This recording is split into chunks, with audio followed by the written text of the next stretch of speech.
Chapter 103. He cupped his fists and saluted the crowd, then walked off the stage with large strides. No matter what, he was still a dignified official of the 5th rank. How could he possibly tell stories for fun? The reason he was the first to do so was because the Immortal abode had opened for business, and the Emperor had personally come. He wanted to express his stance, and also because he wanted to earn the reputation of being the progenitor of storytelling. After today's events, anyone who tried to learn storytelling would follow in his footsteps. Such people had to be crowned as the progenitor of storytelling. Just the thought of it made him excited. Yang Qindong walked off the stage, and in his place many people walked onto the stage. Soon after, the narrator's voice rang out. Next, please enjoy the large-scale musical The Legend of the White Snake. The first scene of the musical was a shepherd boy saving a snake. The voice was spoken by Madame Snow, who had the best voice. It was a pleasure to listen to. Soon after, a child dressed like a shepherd boy walked onto the stage, followed by a snake catcher with a bamboo basket on his back. As the two of them appeared, the narrator continued to explain. Bai Suzhen was originally a little white snake that cultivated in the wilderness. One day the little white snake was captured by Snake Elder and was almost killed. Fortunately, she was saved by a little shepherd boy who was passing by. Suzhen secretly swore that this life-saving grace would forever be engraved in her heart. Time passes easily in the mountains, but the world has been prosperous for thousands of years.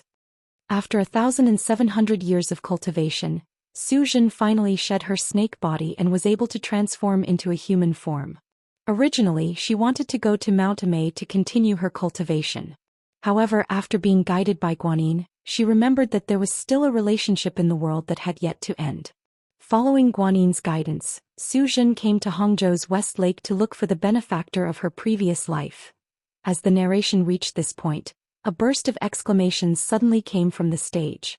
It turned out that bursts of white fog had suddenly appeared. Everyone who had never seen such a scene before was shocked. They did not know what was going on. Some of the quick-witted ones even opened their mouths, ready to shout out the word, flood, at any moment. However, just as everyone's faces were filled with confusion and even panic, a young and beautiful woman dressed in white walked out of the white fog. Her fringe was slanted in front of her forehead, revealing part of her forehead, which made her look even more feminine. She was White Lady, played by Lady Xiang, who had shocked the world with her dance. As soon as Lady Xiang appeared in the gradually dissipating white fog, she immediately attracted everyone's attention. Some of the officials even had their mouths and eyes wide open. Saliva even flowed out from their chins. After the stunning appearance, Lady Xiang's equally beautiful voice was also brought into full play. Bai Suzhen, at the foot of Mount Qingqing, I've cultivated my body in the cave for 1,000 years. I've worked hard to achieve the Tao, and I've been reborn into a human being. Wholeheartedly following the Tao without any distracting thoughts, converting to the 3 treasures and abandoning the mortal world. I beg the Bodhisattva to enlighten me and save my chastity. Ha ha ha ha ha ha ha ha. Lady Xiang, like Lady Shui, was soon remembered by everyone with the poem, The White Quality at the foot of Mount Qingqing. In the women's private room on the 2nd floor, Hu Yan looked at Lady Xiang with some envy and murmured in her heart, shameless, shameless. How many women have you had? Should I also hurry up? Suddenly Hu Yan stood up abruptly and pulled Yang Duo, who was staring at the stage, and said, 7th sister? Where is eldest sister? I want to see her. Eldest sister is in the room next to us, Yang Duo said without looking back. At this time, even if there was an urgent matter, she couldn't delay her from seeing White Lady. On the stage, little Qing, who was played by the maid Chun Tao, also appeared. Then it was Tuina, the former brothel keeper of the Jiao Arts Workshop, who was dressed as a man. After changing into a man's dress, she looked so delicate and handsome, which immediately attracted the hearts of many young ladies among the officials. Tuina, who was in her 20s, originally thought that her career on stage was over long ago. She didn't expect that the 6th young master would give her such an opportunity. She naturally cherished it very much. Whether it was her lines or lyrics, she had practiced them many times in private. She had also prepared for today's appearance for a long time. When she saw the fervent gazes all around her, she knew that she had succeeded this time. The 3 women appeared, and for a moment, everyone was talking to each other. White Lady's dignified beauty, Zhou Xian's honest kindness, and Little Qing's lively cuteness were all perfectly displayed by the three of them. They became the classics of the day. When everyone's eyes fell on the stage, Hu Yan walked out of the private room and went to the room next door, where Empress Qian and the eldest sister of the Yang clan, Yang Fei, were. Good performances were endless, good food was endless, and good wine was endless. During the performance of White Lady's legend, lunch was sent to the various private rooms. The sight and taste were both enjoyable, and it made many people feel that the Immortal Abode was truly worthy of being called a place where immortals resided. After White Lady's legend, new songs were played one after another. Exploring Qingshui River, Friends, Wishing We Last Forever, Many Stories in a Small Town, and so on. These were all songs that had been circulating in the capital in recent days as well as new ones. For a moment the audience was filled with joy. Many of the young masters' young ladies from important officials' families had even made up their minds. When they returned, they would withdraw money to buy membership cards. This Immortal Abode was simply too fun. This was especially true for the young ladies of the boudoir. They usually stayed at home studying women's mantras. When would they have the chance to come out and play? And even if they did come out, where would they go? But now Yang Qindong had given them a place to pass the time, and that was the Immortal Abode. Here they could have their own private rooms and they didn't have to worry about being seen by others. This allowed them to be even more unbridled. In addition, there were delicacies, desserts, and beautiful music that couldn't be found anywhere else. If they didn't know how to spend their money here, then they would have lived their lives in vain, and they would have let down their good backgrounds. The opening of the Immortal Abode was an eye-opener for everyone. Even the Emperor and Empress were satisfied, and they felt a sense of enjoyment that they had never felt before. Good times always passed by quickly, and it was time for the Emperor to leave. Ingzong had originally planned to eat dinner here before leaving, but when he saw the crowd of people waiting to enter the Immortal Abode through the glass window of his private room, he gave up on that idea. It wouldn't be good for him to monopolize this place and ignore the feelings of the people. In the end, Ingzong left with Empress Qian and the other officials. It was clear that neither Empress Qian nor the other officials had any intention of enjoying themselves to the fullest. In response, Ingzong magnanimously expressed that they could come and play whenever they had time. Only then did everyone remember that the Immortal Abode had already opened for business in the capital, and they couldn't run away. They could come and play whenever they wanted, and only then did they leave satisfied. When everyone left, they received a beautiful gift. It was a box of 4 beautiful transparent glasses. Before glass was a new thing, this gift was naturally viewed as a treasure. Anyone who received this gift couldn't stop smiling, praising Yang's for being so good at handling matters. After the Emperor and his officials left, the Immortal Abode was filled with many young master sons of merchants and officials with membership cards. Because their status wasn't high enough, they naturally couldn't enter the Immortal Abode. Now that they had the chance, everyone wanted to be the first to enter. Many people entered, but they were quickly mesmerized by the exquisite decorations of the Immortal Abode. They looked around like country bumpkins entering a city. Soon after, fine wine and delicacies were served, along with new songs. These people's pockets were emptied and they all sighed. Silver really was a good thing. The Immortal Abode's grand opening had cost them a lot of silver to entertain the Emperor and officials in the morning and afternoon, but by night, they had made a killing. Only when the clock struck and the curfew was about to begin did they reluctantly leave. But at the same time, they agreed to come back early the next morning to drink tea, chat, and watch programs. This was truly one of life's greatest pleasures. Yang Qindong's group left the Immortal Abode and headed for the Yang clan manor 15 li south of the capital. The 6th young master sat in the same carriage as Qiao Yin. After a busy day, Lady Xiang and Lady Shui were both exhausted. They naturally stayed the night in the Immortal Abode, allowing Qiao Yin to be alone with the 6th young master. Her face was filled with happiness and joy. Young master Su Yozhen sent a message. The carriage suddenly stopped and Tiger's Mane appeared. He placed a bamboo tube in Yang Qindong's hand. Yang Qindong reached out and opened the tube. After taking out the secret letter and reading it, Yang Qindong calmly put it back. He then closed his eyes and thought for a while before saying, "Let him tell the imperial censor of the left, Wang Wenyi. He should know what to do." "Understood," Tiger's Mane replied. He turned around and told his deputy Yang Chendong about the sixth young master's orders. This deputy director of the security bureau was a private member of the Yang clan that Yang Chendong rarely saw. Wang Wenyi, imperial censor of the left, a third-ranked official of the imperial court. He was different from the other important officials who spent the day playing, drinking and having fun. As imperial censors, their job was to supervise the officials. Although it sounded very impressive, there were many things they couldn't do about it. For example, they couldn't participate in something as beneficial as the Immortal abode's opening ceremony. Since they were supposed to supervise the officials, how could they be part of the same group? There had to be a difference. As a result, those in the position of imperial censor were usually rather poor. Wang Wenyi was standing in such a position. Unlike everyone else, his life was still good. Not to mention other things, he had married as many as 7 concubines. Where did that come from? It was all given to him by his father-in-law. Father Wang was a general term used by some spineless people in the imperial court and eunuch Wang Zhen who had absolute power. Chapter 104. Since he was called father, he naturally had to submit to someone else. It was precisely because he had submitted to Wang Zhen that he was able to obtain a high position, ride a fine horse, and even have a large group of wives and concubines. He had been given the position of imperial censor of the left in order to control the imperial censorate and prevent anyone from suddenly harming Wang Zhen.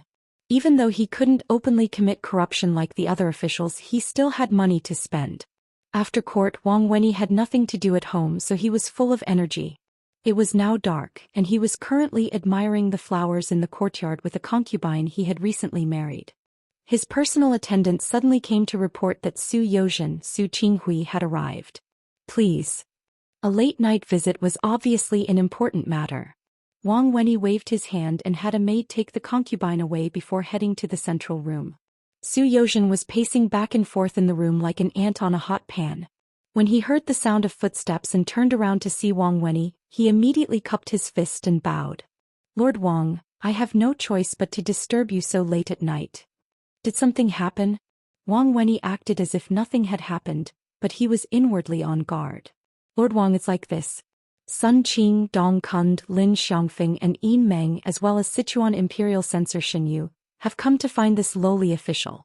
They want me to join them in impeaching Crown Prince Yang Chendong tomorrow morning. This lowly official does not know what to do. I have come to invite Lord Wang over, Su Youzhen said with a humble expression as he observed Wang Wenyi's expression. Impeach Yang Chendong? What's the reason? Wang Wenyi became much more serious when he heard about Yang Chendong. As Wang Zhen's trusted aide, how could he not know that the 6th young master of the Yang clan was currently doing business with him? If something really happened, it would be detrimental to his father.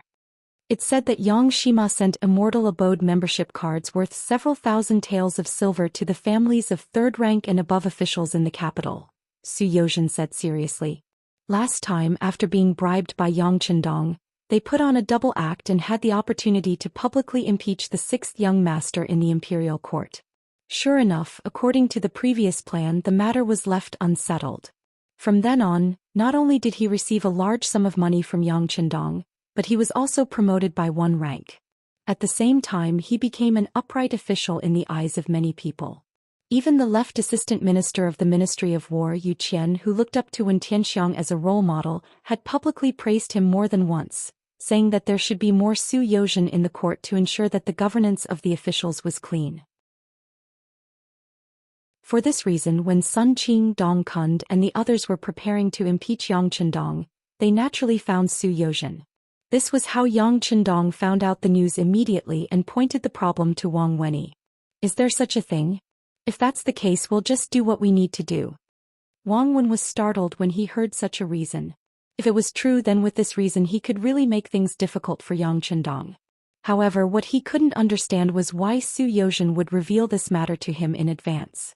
The two of them didn't have any interactions before. Unable to understand Su Youzhen's intentions, Wang Wenyi simply pretended to be ignorant and acted as if he was doing official business.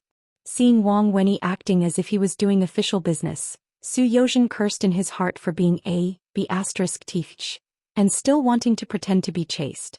However, his mouth didn't stop as he said, Lord Wang, to be honest, this official has respected Eunuch Wang for a long time. If there is any opportunity to be of service to Eunuch Wang, this official will not hesitate to die 1,000 times. I know.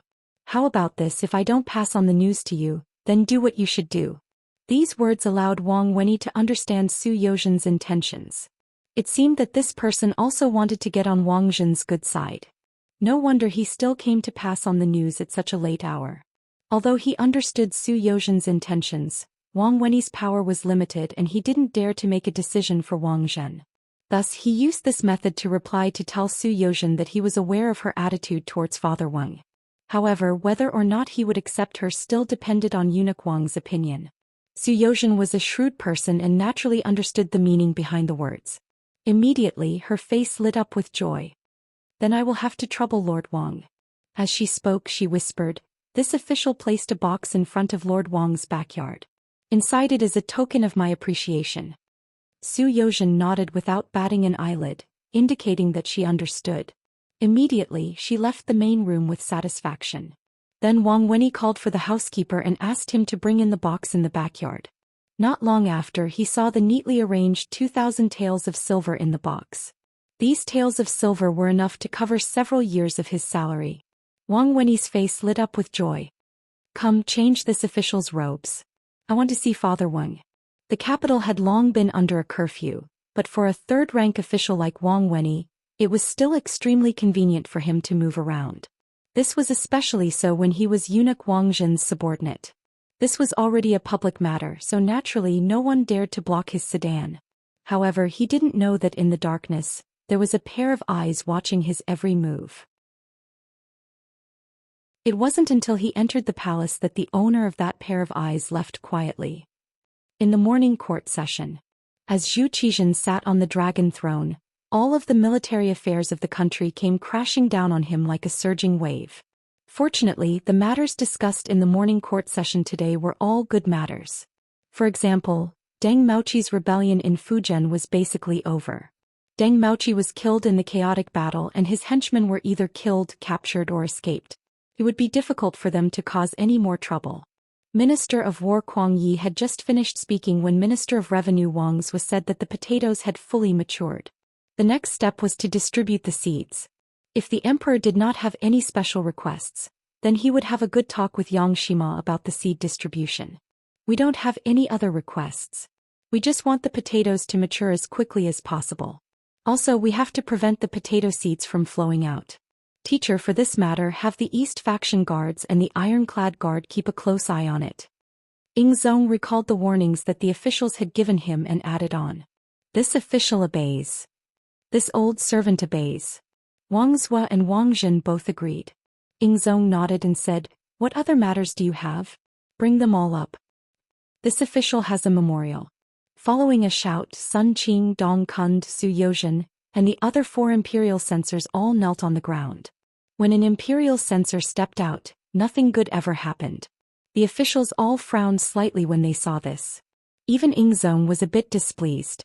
These imperial censors were always the type to wish for the world to be in chaos. Whenever they had something to report, it would always cause him to be displeased. However, this was still their duty, so no one could criticize them. For this reason, he could only do his best to remain calm and ask, Dear officials, what matters do you have to report? Your Majesty, this official is impeaching the Crown Prince, Yang Chendong. Before the Immortal abode opened for business, he gave membership cards to the families of all the officials of the 3rd rank and above in the capital. The amount of money involved is extremely high, reaching several 100,000 taels. Imperial censor Sun Qing reported loudly as he knelt on the ground. Your Majesty, Yang Chendong is clearly trying to bribe the people. Your Majesty, please punish him, Imperial censor Dong Kun said. Your Majesty, this is a sign of forming a clique for personal gain. This official requests that Your Majesty immediately issue an order to arrest this guilty official Yang Chendong, and issue an imperial edict to investigate this matter, Imperial censor Lin Xiangfeng said as he kowtowed on the ground. Your Majesty. The other imperial censors also began to criticize Yang Chendong. From their words, it was as if this crown prince was already an unpardonable criminal. Looking at the imperial censors kneeling on the ground one by one, Zhou felt a headache coming on. He really couldn't understand. He was just a minor Class 5 official. He didn't have any authority and didn't have any position. How could he be so disliked by others? Bribing the people's hearts? Forming a clique for personal gain? Was this really a rebellion? Zhou didn't understand, but the other officials were furious. On the surface they were criticizing Yang Qindong for bribery, but they were the ones who had taken the bribes. This was basically a net that had brought down a whole bunch of people. As a result, the faces of all the officials of the third rank and above in the imperial court turned ashen.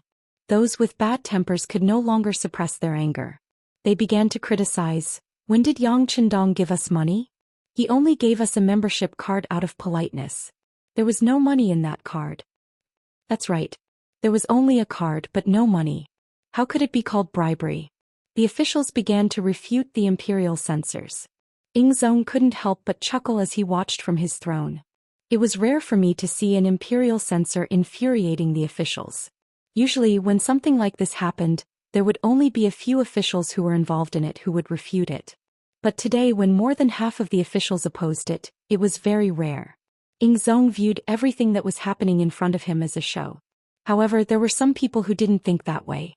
What they were thinking about was why there were people looking for trouble with Yang Qindong today after the Immortal abode had opened for business yesterday. Who had they offended this time?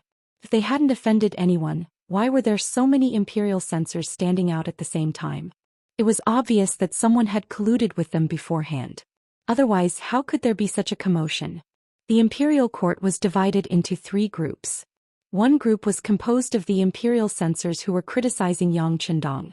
The other group was composed of the officials who had been implicated. The last group was composed of officials whose ranks weren't high enough and weren't involved. They watched everything unfold in front of them as if they were watching a show. The officials retaliated and the censors rebutted, saying that they were only speaking on behalf of Yang Qindong because they had received benefits. Truly, everyone had their reasons. Until one person walked out from the class seat, everyone's eyes fell on him at the same time. Chapter 105.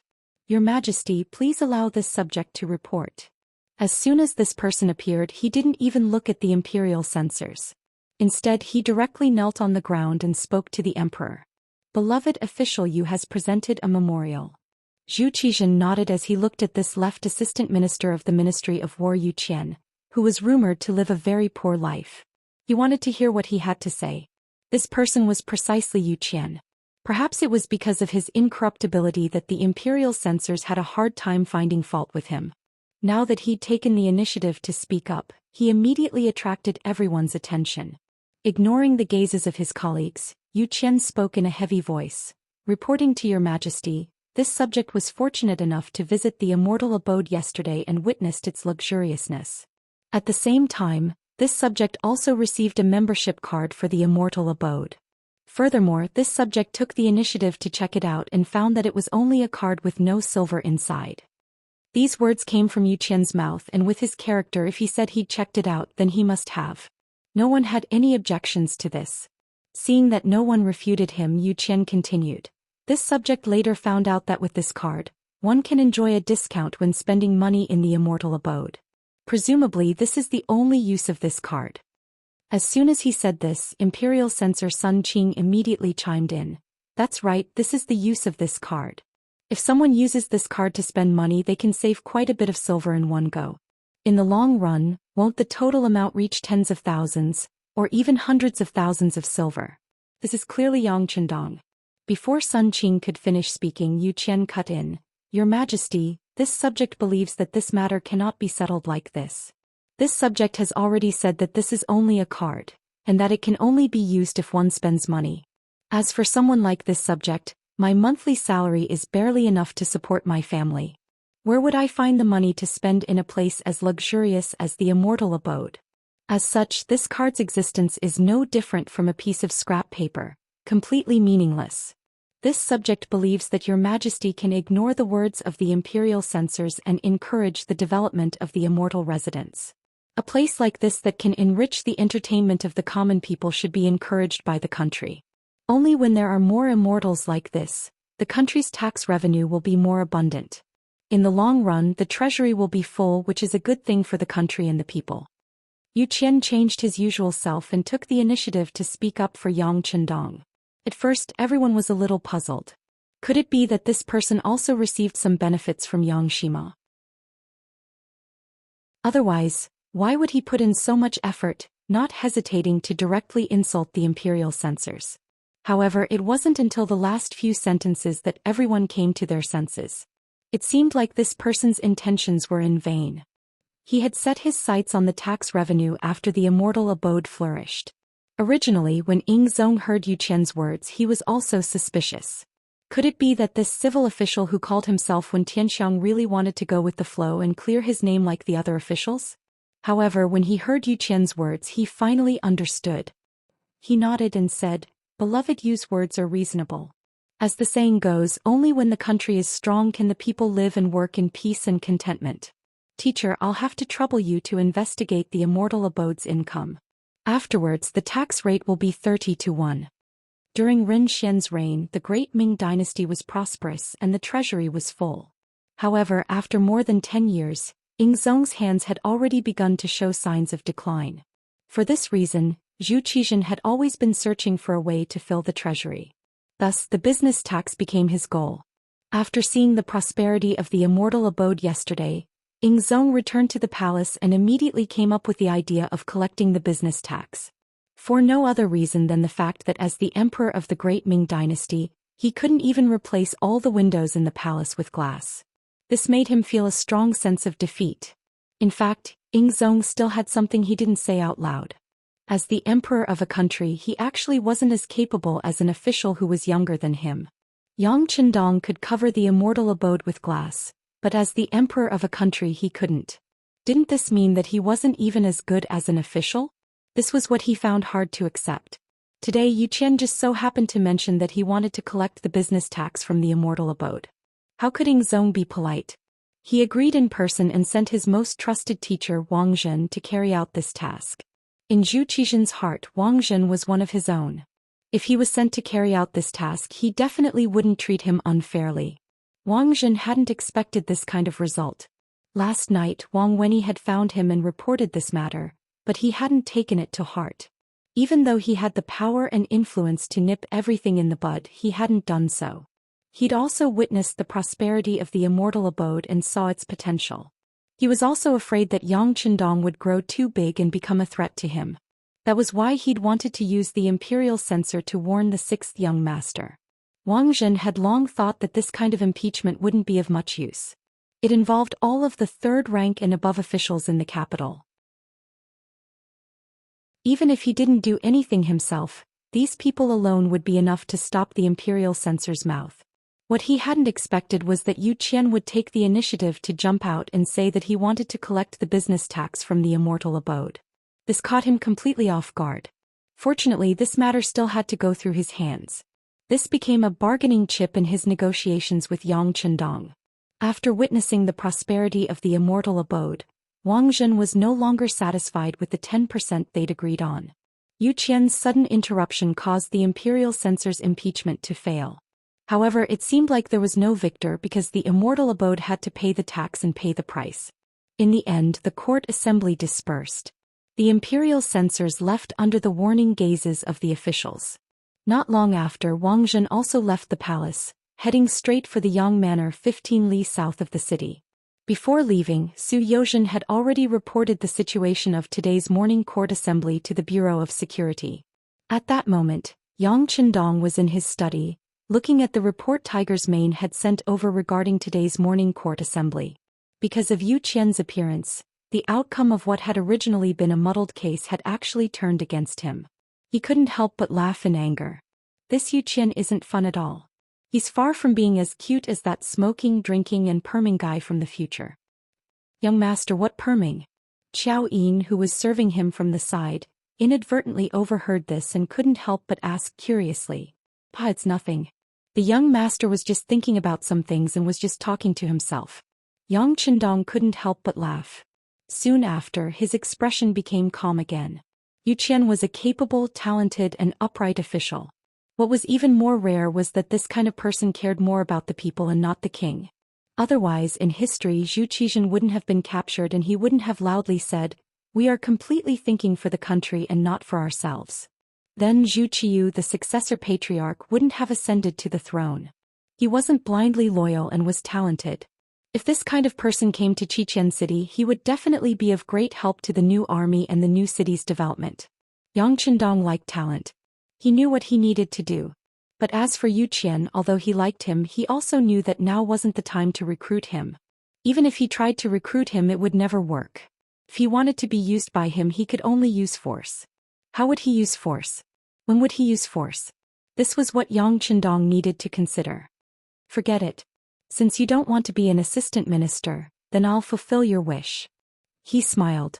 He had already thought of a way to solve Yu Qian's problem, and it would be done once and for all. With a rough idea in mind, Yang Qindong began to consider the issue of taxation. When it came to doing business, paying taxes was a matter of course.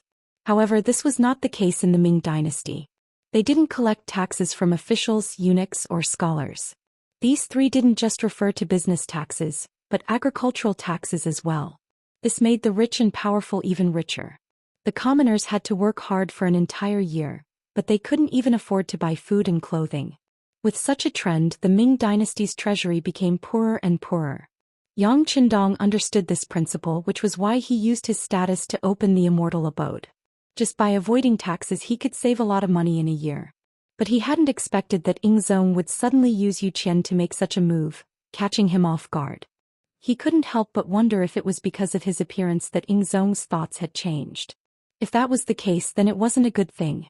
Yang Qindong wasn't a god, so he naturally had no way of knowing what kind of psychological changes Ingzong would experience. However, there was one thing he had to take care of, and that was the issue of the Immortal abode's taxes. Since the emperor had brought it up in court, it would be quite troublesome to avoid paying. How to reduce the amount of taxes needed to be considered. Fortunately, this matter had been left to Wang Zhen. If it had been left to Yu Qian, it would have been a real headache. However, even Wang Zhen was someone who ate people without spitting out their bones. He had to carefully consider how to deal with him. Outside the Yang clan manor, Wang Zhen had arrived. He had his own carriage, and there wasn't a single member of the embroidered uniform guard or the Eastern faction guards that didn't recognize him. When the carriage approached, a group of people knelt on the ground. Wang Zhen had long since gotten used to this kind of situation. He didn't even get out of the carriage and directly drove towards the Yang clan manor's inner courtyard. Right now, the potato harvest was about to begin. Anyone who entered the Yang clan manor had to be strictly checked. Only someone of Wang Zhen's status could act so unbridled. The carriage continued forward until it reached the Yang clan manor's courtyard. When they didn't see Yang Qindong's figure, the embroidered uniform guard commander Qianxia, who was also Wang Zhen's nephew Wang Lin, arrogantly said, "What's wrong? You're just washing a horse. Why are you putting on such airs? Could it be that you don't know how to come out and welcome us?" The two servants, Yang Wu and Yang Lu, who were secretly paying attention to the movements in front of the courtyard, had sullen expressions on their faces. Their fists gradually clenched as they reached for their pistols by their waists. It was only a distance of 20 steps. They were confident that they could take the life of the person who shouted with a hook of their fingers.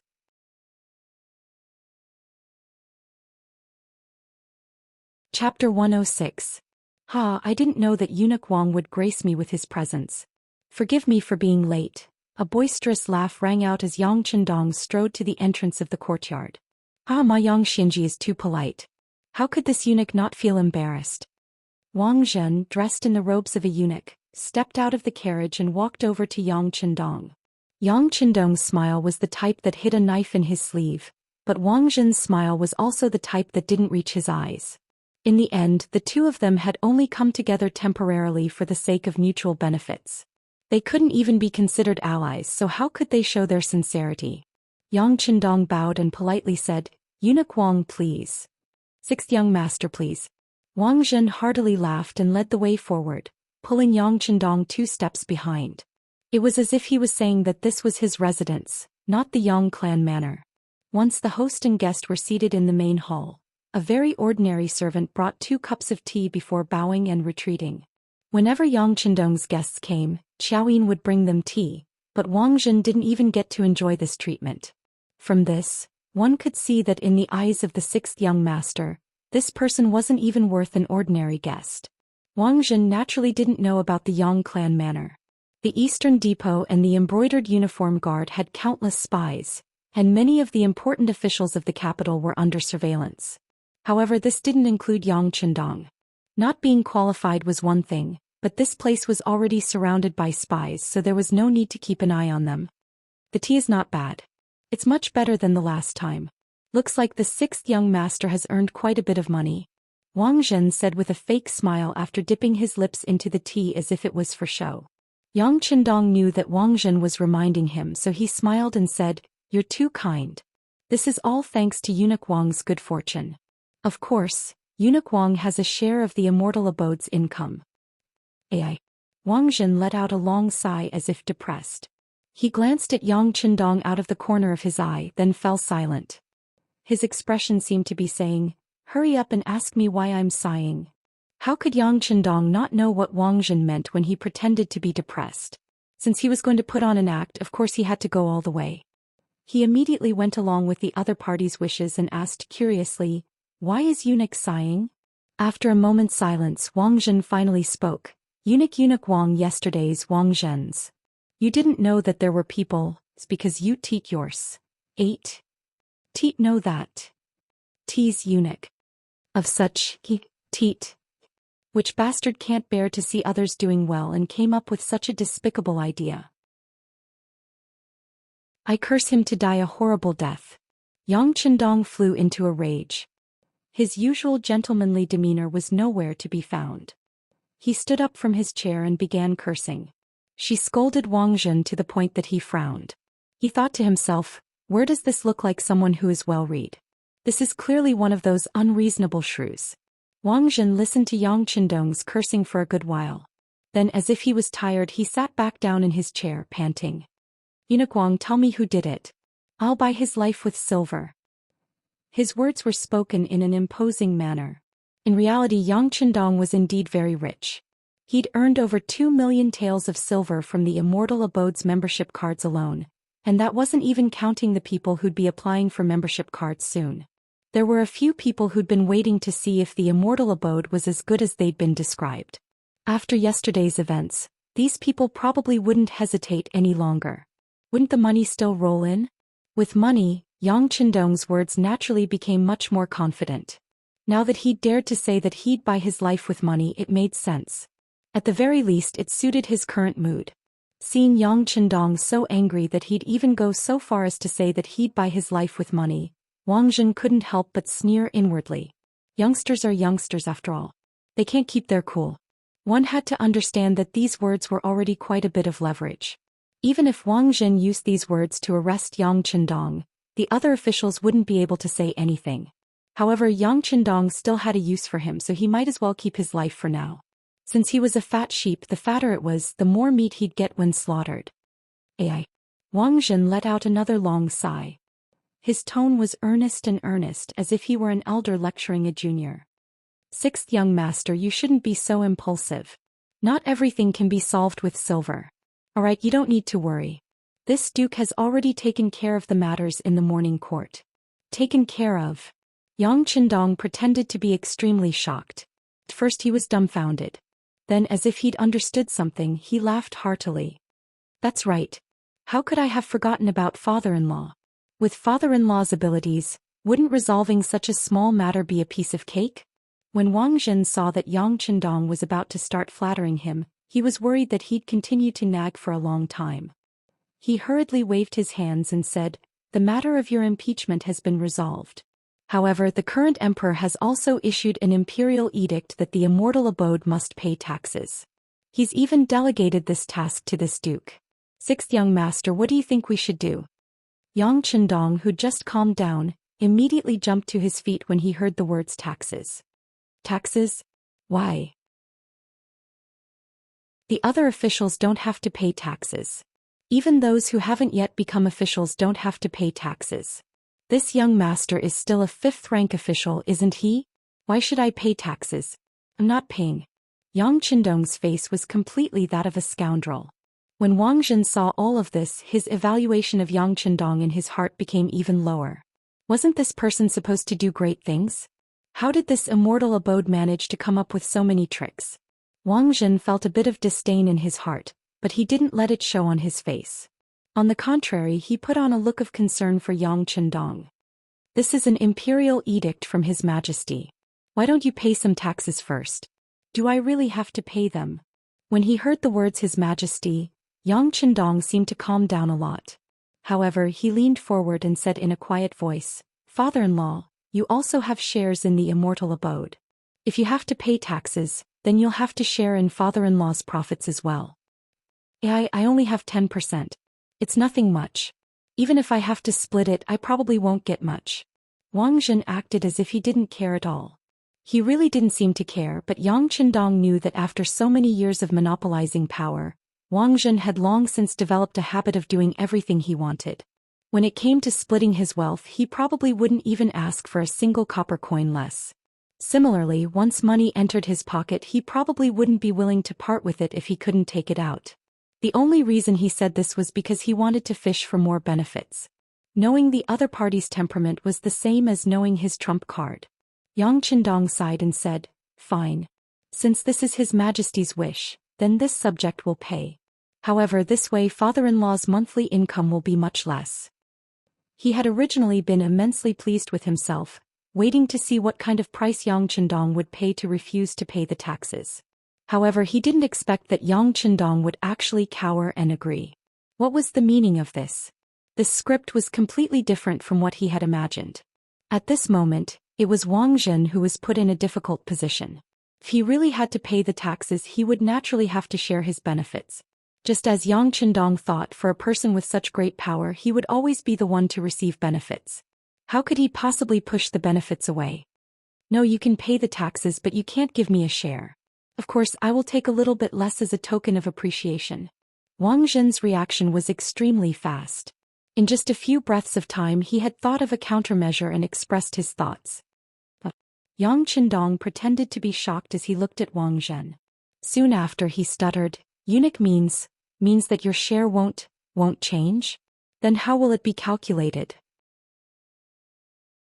"This tax will definitely be deducted from the general account. No matter, I'll split my share first. The rest will be taxed according to the ratio." Wang Zhen's eyes narrowed as he spoke with a smile, as if he was talking about something insignificant. Yang Chendong cursed Wang Zhen's greed inwardly. He put on a troubled expression and replied, "But if we do that, it will affect the operations of the sky beyond heaven. I won't hide it from father-in-law. Originally, I was planning to use the Immortal Abode's income to purchase goods for the Sky Beyond Heaven Trading Company. You also know that glass and mirrors are all very expensive. Without sufficient funds, it's impossible to do anything. And if we succeed, we'll earn mountains of gold and silver. At that time, I was even prepared to give father-in-law 40% of the profits.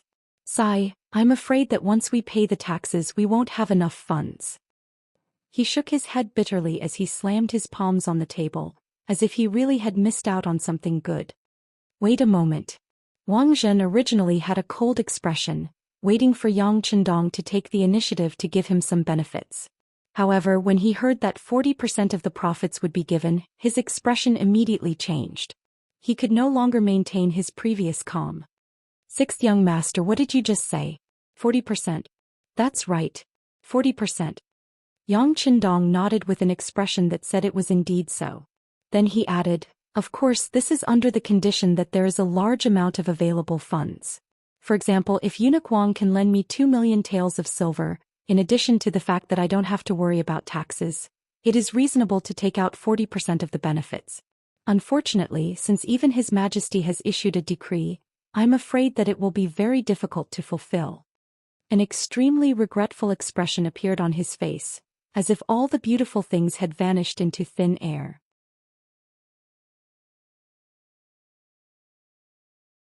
Chapter 107. No, didn't this Duke say it already? His Majesty left everything in my hands, so this Duke is naturally the one making the decisions. Everything can be discussed. Enough benefits were enough to drive someone crazy. Wang Zhen finally couldn't remain calm under the temptation of 40% of benefits. His expression was no longer as aloof as before. Instead, it was one of deep concern. I just don't know how much this 40% will bring me in a month. If we really get 2 million taels of silver, then after a year the Immortal Abode and Sky Beyond Heaven's monthly profits should be 40% should be around 100,000 taels, right? Yang Qindong muttered to himself as he counted on his fingers. Then he gave Wang Zhen an extremely accurate number. Wang Zhen's left eye twitched when he heard that he could get 100,000 taels of silver in a month. This number was already more than what he could get from all the other businesses combined. Didn't that mean that as long as he had Yang Qindong's support, he would have an endless supply of money to spend? He could do as many things as he wanted. Of course, Wang Zhen also knew that there was no such thing as a free lunch in this world. If he wanted to achieve this, he would have to pay a great price. At the very least, he would have to fork out 2 million taels of silver right now. The question was, did Wang Zhen have it? The answer was obvious. Of course he did. After all these years of plundering and poking around, he had already accumulated quite a bit of savings. Even though he was still a bit short of 2 million taels of silver, with his charisma he would be able to quickly make up for it. Then should he give it to Yang Qindong? Or should he trust him? Wang Zhen was deep in thought as he considered the feasibility of this step. Yang Qindong looked like he was regretting something with his head lowered, but in reality he had been watching this arrogant fellow from the corner of his eye. When he saw that he seemed to be thinking about something, he decided to add fuel to the fire. He immediately took the initiative to say, "Eunuch, you don't think that 100,000 taels of silver a month is impossible to achieve, right? Let me tell you, we've only seen the Immortal Abode. Relying on it won't work. However, once Heavens Beyond opens for business, the benefits will be unimaginable. This is because the things we sell are not even available in the Ming Dynasty. Small items such as soap, toilet paper, diapers, toothbrushes, toothpaste, perfume, various kinds of canned fish, cheongsam, and various kinds of women's underwear. Large items such as glass, various kinds of exquisite glass cups, and even the divine mirror in the palace can be bought as long as one is willing to spend money. Think about it, these items are only available to grandmasters. Wouldn't the price be decided by us? I'm afraid that 40% of the monthly profit would be more than 100,000 taels of silver." Wang Zhen had been listening attentively. Most of the things mentioned earlier were things that he had only heard of recently. Once they were circulated in the market, they would undoubtedly be popular goods. When he heard that there was even a godly item for sale, he was completely relieved. He was very optimistic about the future of Sky Beyond Heaven. When Yang Qindong mentioned that 40% of the monthly profit would be more than 100,000 taels of silver, it was Wang Zhen's turn to slap the table and say, "Fine, then 200,000 taels of silver a month it is. This duke can guarantee that no taxes will be collected, and will also inject 2 million taels of silver into Sky Beyond Heaven and the Immortal Abode. After a year, you will return the 2 million taels of silver to me, and at the same time, give me a monthly profit of 200,000 taels." Wang Zhen's tone was extremely resolute, as if he had made a decision. He was like a gambler. After he finished speaking, his eyes, which were slightly red from excitement, fell on Yang Qindong as if waiting for his reply. "That's not a problem." Yang Qindong saw that the wolf had fallen into the trap. How could he hesitate in the slightest? Not only did he immediately agree, he even said that he could immediately sign a contract. If he couldn't, then the Immortal Abode and Sky Beyond Heaven would all belong to Wang Zhen. Seeing Yang Qindong so confident, Wang Zhen was completely relieved. Whether it was the Immortal Abode or Sky Beyond Heaven, they were both the sixth young master's painstaking efforts. If he dared to bet even that, then he was naturally trustworthy. Dong Shuai is indeed a straightforward person. Since that's the case, then you just need to sign the contract and wait for my 2 million taels of silver to enter your account. Wang Zhen was so happy that he even called out Dong Shuai's name. From Yang Shima to the sixth young master to the current Dong Shuai, it was clear that Wang Zhen's impression of Yang Qindong was changing step by step. His impression of him was growing with each passing day. Speaking of which, Wang Zhen was only blindly taking money. Even if something happened to the Immortal Abode, he would only receive a little less income. It wouldn't hurt him at all. But now that was no longer the case. If he invested 2 million taels of silver, then he would have to pay a price. Whether it was the Immortal Abode or Sky Beyond Heaven, they would all become part of his businesses. How could he afford to be careless or sloppy? As for Yang Qindong, Crimson City's development speed was unimaginable. After conquering Flag Mountain in the southwest of Ryukyu Island, there was nothing to worry about. It was only a matter of time before they could fully develop.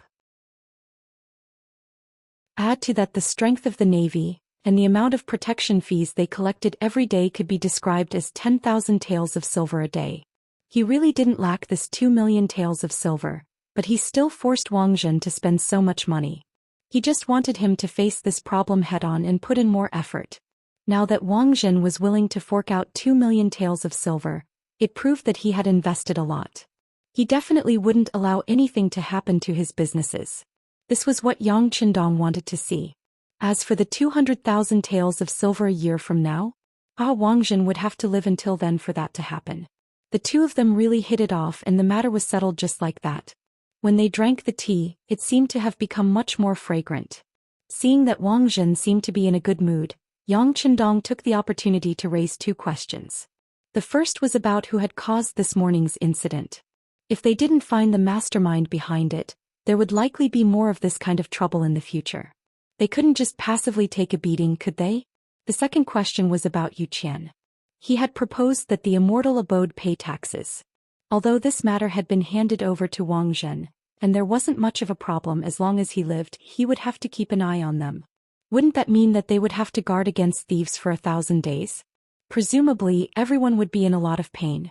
Since he had reached an agreement with Yang Qindong and had even given him a large sum of money, there were some things that Wang Zhen naturally wouldn't hide from him. He had his own thoughts on these two matters and told the sixth young master about them. I've already investigated the matter. Sun Qing Dongkund and the other censors impeaching you with Xisheng's doing behind the scenes. He was the one who leaked the news to the censors. These people have their responsibilities, so of course they would take action now that they have an excuse. Wang Zhen shook his head lightly as he spoke, a look of resentment on his face. Last time Xisheng had slashed Yang Qindong with a blade. Originally he should have been punished and it wouldn't have been excessive even if he had been killed. However, it was precisely because of him that the sixth young master didn't pursue the matter. At that time he had even promised that the two of them wouldn't interfere with each other's business in the future. But now he had already made a move. Wasn't this the same as slapping him, the middleman, in the face? Yang Qindong's expression changed. He had already investigated the ins and outs of the matter last night, and now he had thrown the question to Wang Zhen in order to hide it. Now he acted as if this was the first time he had heard of such a matter and said angrily, "This Xisheng is really too much of a bully." Yang Qindong's anger was within Wang Zhen's expectations, so he wasn't surprised at all. Instead he comforted him, "Dong Shuai, this matter isn't just a slap to your face, it is also a slap to this duke's face.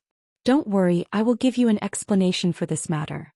This guild will arrange and persuade Xisheng to leave the capital. What do you think?" "Leave the capital?" Yang Qindong pretended to be puzzled as he asked. "Yes, leave the capital. Xisheng's position is that of 1,000 households of the embroidered uniform guard, and he will use this as an excuse to monitor the officials outside the capital. As for when he will return, we'll decide based on his performance, all right?" Wang Zhen said with a smile as if he was negotiating with Wang Zhen. Leaving the capital was naturally to toss out the problem and not cause trouble for the immortal abode and realm beyond heaven. As for when he would return, that would depend on Yang Qindong's performance. If he performed well and the two sides were satisfied with the cooperation, then he naturally wouldn't return to the capital. But if Yang Qindong wanted to play some tricks, then he would just summon him back and Wang Zhen would just have to sit on the mountain and watch the tigers fight. Wang Zhen thought that he had a shrewd plan, but he didn't know that this was exactly what Yang Qindong was thinking. Xisheng was a member of the embroidered uniform guard, and he also had a powerful eunuch brother like Xining. Making a move against him in the capital would naturally cause a great deal of trouble, and Yang Qindong would find it difficult to make a move against him. But things were different outside the capital. The heavens were high and the emperor was far away, so it was perfectly normal for something to happen to anyone. "All right, then let's do as eunuch says." Yang Qindong appeared to be in deep thought as he nodded his head in agreement. "And the second problem? How do you want to deal with Zhou Xian? This person is a tough nut to crack. I won't hide it from you, Dong Shuai." This duke had wanted to deal with him before, but he was unmoved by force or persuasion. As an official he is extremely honest. Moreover, there are many people who are willing to speak up for him. This has given this duke quite a headache. As he spoke, he rubbed his forehead. Wang Zhen truly didn't know what to do with Yu Qian. Yang Qindong had naturally heard about how Wang Zhen had captured Yu Qian and imprisoned him, only to be helplessly released later from the Bureau of Security. He naturally knew that Wang Zhen wasn't trying to shirk responsibility, but that he truly had no other choice. Thus he nodded, then pretended to have suddenly thought of something. Since Yu Qian can't do anything to him in the capital, why don't we just send him out of the capital like we did with Xisheng? Isn't he the left assistant minister of the Bureau of Military Personnel? Have someone investigate the situation of the various guard stations in the country. This way, what the eye doesn't see, the heart doesn't grieve over.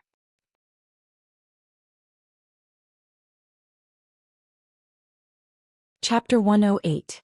Upon hearing Yang Qindong's idea, Wang Zhen's eyes lit up. Not bad, this is a good idea, but he'll still come back in the end. Wang Zhen lightly shook his head when he realized that this wasn't a permanent solution. It's fine. He'll leave one day at a time, and who knows what kind of situation he'll be in when he returns. When that time comes, we'll think of something else.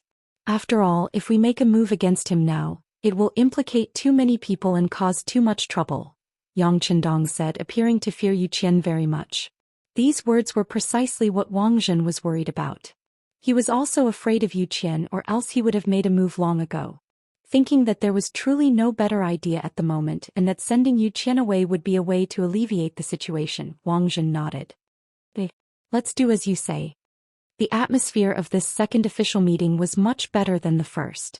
When Wang Zhen decided to invest 2 million taels of silver, he had completely stepped onto Yang Qindong's boat. The only difference was that he was the one on the boat, and this was tantamount to placing his life in the other party's hands. It was just that he was completely unaware of it. In the end, Wang Zhen left the Yang clan manor in satisfaction. Not long after, Yu Qian and Xisheng were transferred out of the capital. At the same time, the 2 million taels of silver were sent in batches to the newly opened Heavens Beyond Trading Company. There was already a dazzling array of goods here. There were many goods in Heavens Beyond, and they were constantly being shipped in from Crimson City. But when they were operating, they would always tell the merchants who came to purchase that there was a shortage of goods, so they had no choice but to sell in limited quantities. The purpose of this so-called limited quantity was to trick the eager consumers into buying, or else there would be no more. In other words, there wasn't enough supply, and there would be a mad scramble. In other words, there was a limit to how many goods could be sold each day. For example, glass. Each piece was 6 by 6 and only 1,000 pieces could be sold each day. The price was set by the highest bidder and the items would be sold to the highest bidder. As for the others, they would have to wait until the next day. There were also glass cups, perfume, toilet paper and other items. They were limited every day, so there were always a lot of people who needed them. There were very few goods, which made everything a hot commodity. And all of this followed the principle of bidding. The highest bidder wins. There were also divine items like mirrors, which were not only limited in quantity, but would only appear once every 3 days. Because of this, countless merchants fought over them, and there were also many people who tried to establish relations with the Yang family. Things like getting in through the back door happened from time to time. Since ancient times, sellers had always set the standard of being able to sell their goods. In fact, the more they sold, the better it would be. However, those who came to collect their goods would always sell them at a lower price. However, when they reached the Heavens Beyond Heaven, they did the exact opposite. Do you want the goods? Then he would just offer a high price. Do you want more goods? Not only was there no discount on the price, but on the contrary, the price might be even higher. It was not impossible to monopolize the market, but one would need sufficient funds to do so. It must be said that when the Heavens Beyond Heaven played this game, many merchants hated it, but there was nothing they could do. Outside the Heavens Beyond Heaven, there were always the figures of the Eastern Faction guards and the Brocade guards. If someone dared to cause trouble, they would immediately be arrested. If they did not pay a large sum of hard-earned money, they would not be able to leave. The merchants did not dare to cause trouble, and could only play according to the rules of the Heavens Beyond Heaven. As a result, a large amount of gold and silver flowed into the hands of Yang Qindong, and his funds became incomparably huge. Now, when he received goods from the Tianjin Wayport, the receiver was also responsible for the task of delivering the money. It was really a pleasure. There were also some merchants who, seeing the heavens beyond heaven making so much money, gave birth to other thoughts. They wanted to get their own ships to travel the sea. Although there were some risks, if they succeeded and brought back the foreign goods, they would definitely make a fortune. However, how could they know that the great Ming dynasty's sea region had already been taken over by Yang Chendong? Those merchant ships that went out to buy goods were often intercepted by Gao Xiong's navy not long after they left the sea. Then they would be captured along with the money. That was truly a profitable business. Just from this, who knew how much Yang Chendong had earned? In truth, the order to seal off the sea region was given by Yang Chendong, but Gao Xiong himself was not the one who carried it out. Gao Xiong had long lost interest in dealing with the unarmed and defenseless Ming dynasty merchants, and handed these matters to his assistant Yu Guang. He was together with Leng Song discussing the matter of attacking Deer Port. After taking down Qishan and dealing with the threat at the southwest rear of Xichen City, the Yang family's new army took over Mount Ali and Mount Yu, taking over a large portion of Taichung. They also suppressed the enemy's forces near Taichung, and Deer Port became the first military stronghold facing the front lines. Deer Port. It was the biggest port in the entire Little Ryukyu country.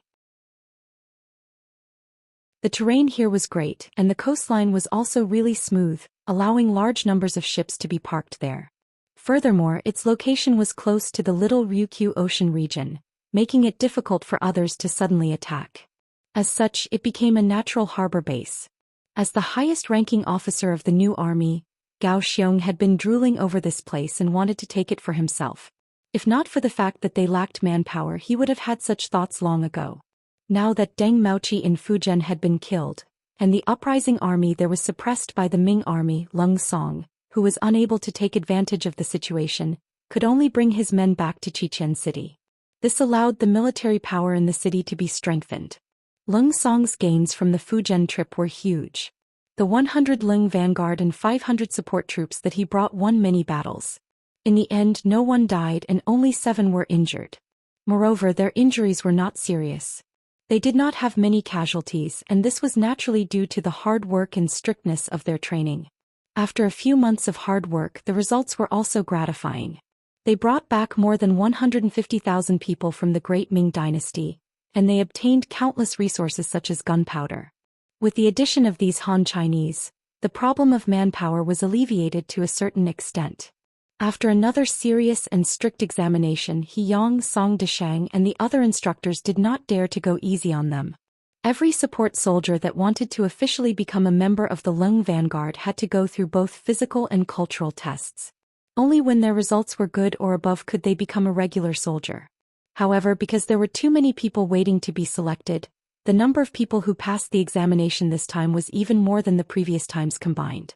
There were actually more than 600 people who passed the final examination. With so many new Leng Vanguard joining at once, Gao Xiong and Leng Song discussed and expanded the army, forming a total of 12 companies with 100 people in each company.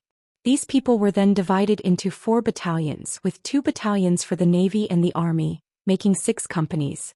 With the expansion of the Leng Vanguard, Gao Xiong and Leng Song's horizons were broadened, and they set their sights on Deer Harbor. They wanted to deal with the problem of Taichung in one go and deal a heavy blow to the No. 1 Shang dynasty. Now that they had a target, what came next was all sorts of investigations and infiltrations. According to the teachings of the 6th young master, before every battle, the most mature performance was to understand everything about the enemy. If there was enough time, it was best to know who the enemy's commander was. What kind of personality they had, what kind of fighting style they would use, had to be understood clearly. Only then could they achieve the greatest victory with the smallest price. Yang Chendong's words had always been treated as the truth in the new army.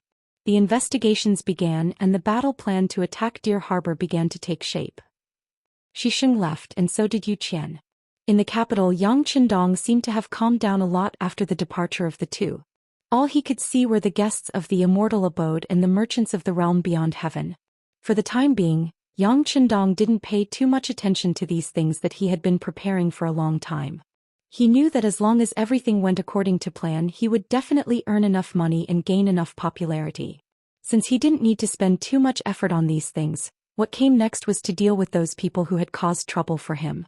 In the study of the sixth young master of the Yang clan manor, there were 3 pieces of paper. These were 3 sets of information sent over by the Bureau of Security. They were information on the left Assistant Minister of the Bureau of Military Personnel Zhou Xian, 1000 Commander Xisheng of the Embroidered Uniform Guard, and Imperial Censor Xin Yu of the Sichuan Dao. What Yang Qindong didn't expect was that not only did Wang Jin chase Zhou Xian and Xisheng out of the capital, he even chased Xin Yu of the Sichuan Dao, who had returned to the capital to report on his work. These 2 are talents. If you want to keep them, send them to Crimson City. Tell Gao Xiong and Leng Song to arrange for people to keep an eye on them 24 hours a day. They can go and see everything, but they can't leave or do anything. After handing over the information on Yu Qian and Xin Yu to Tiger's Mane, Yang Qindong's expression hardened. He looked at the information on Xisheng on the last piece of paper and said, "As for this person, take care of him on the spot. But do it cleanly and no one can see any problems. Can you do it?" "Yes." Tiger's Mane excitedly replied. Then he leaned forward and asked, "Young master, can I personally take care of this matter?" "No." Yang Qindong decisively shook his head. "You are this young master's subordinate. Everyone knows that. If you disappear at this time, people will inevitably become suspicious. How about this? Let Dao Zhao's group take care of this matter. Don't they complain every day that they have nothing to do? If this matter fails, then they can just return to Crimson City and become a supporting soldier. If they want to join the Cold Front, they will have to face even more difficult and stringent tests." Seeing how straightforward Yang Qindong was, Tiger's Mane knew that there was no chance for him to take advantage of this matter. He immediately stood at attention and replied, "Young master, please rest assured. This matter will be handled beautifully."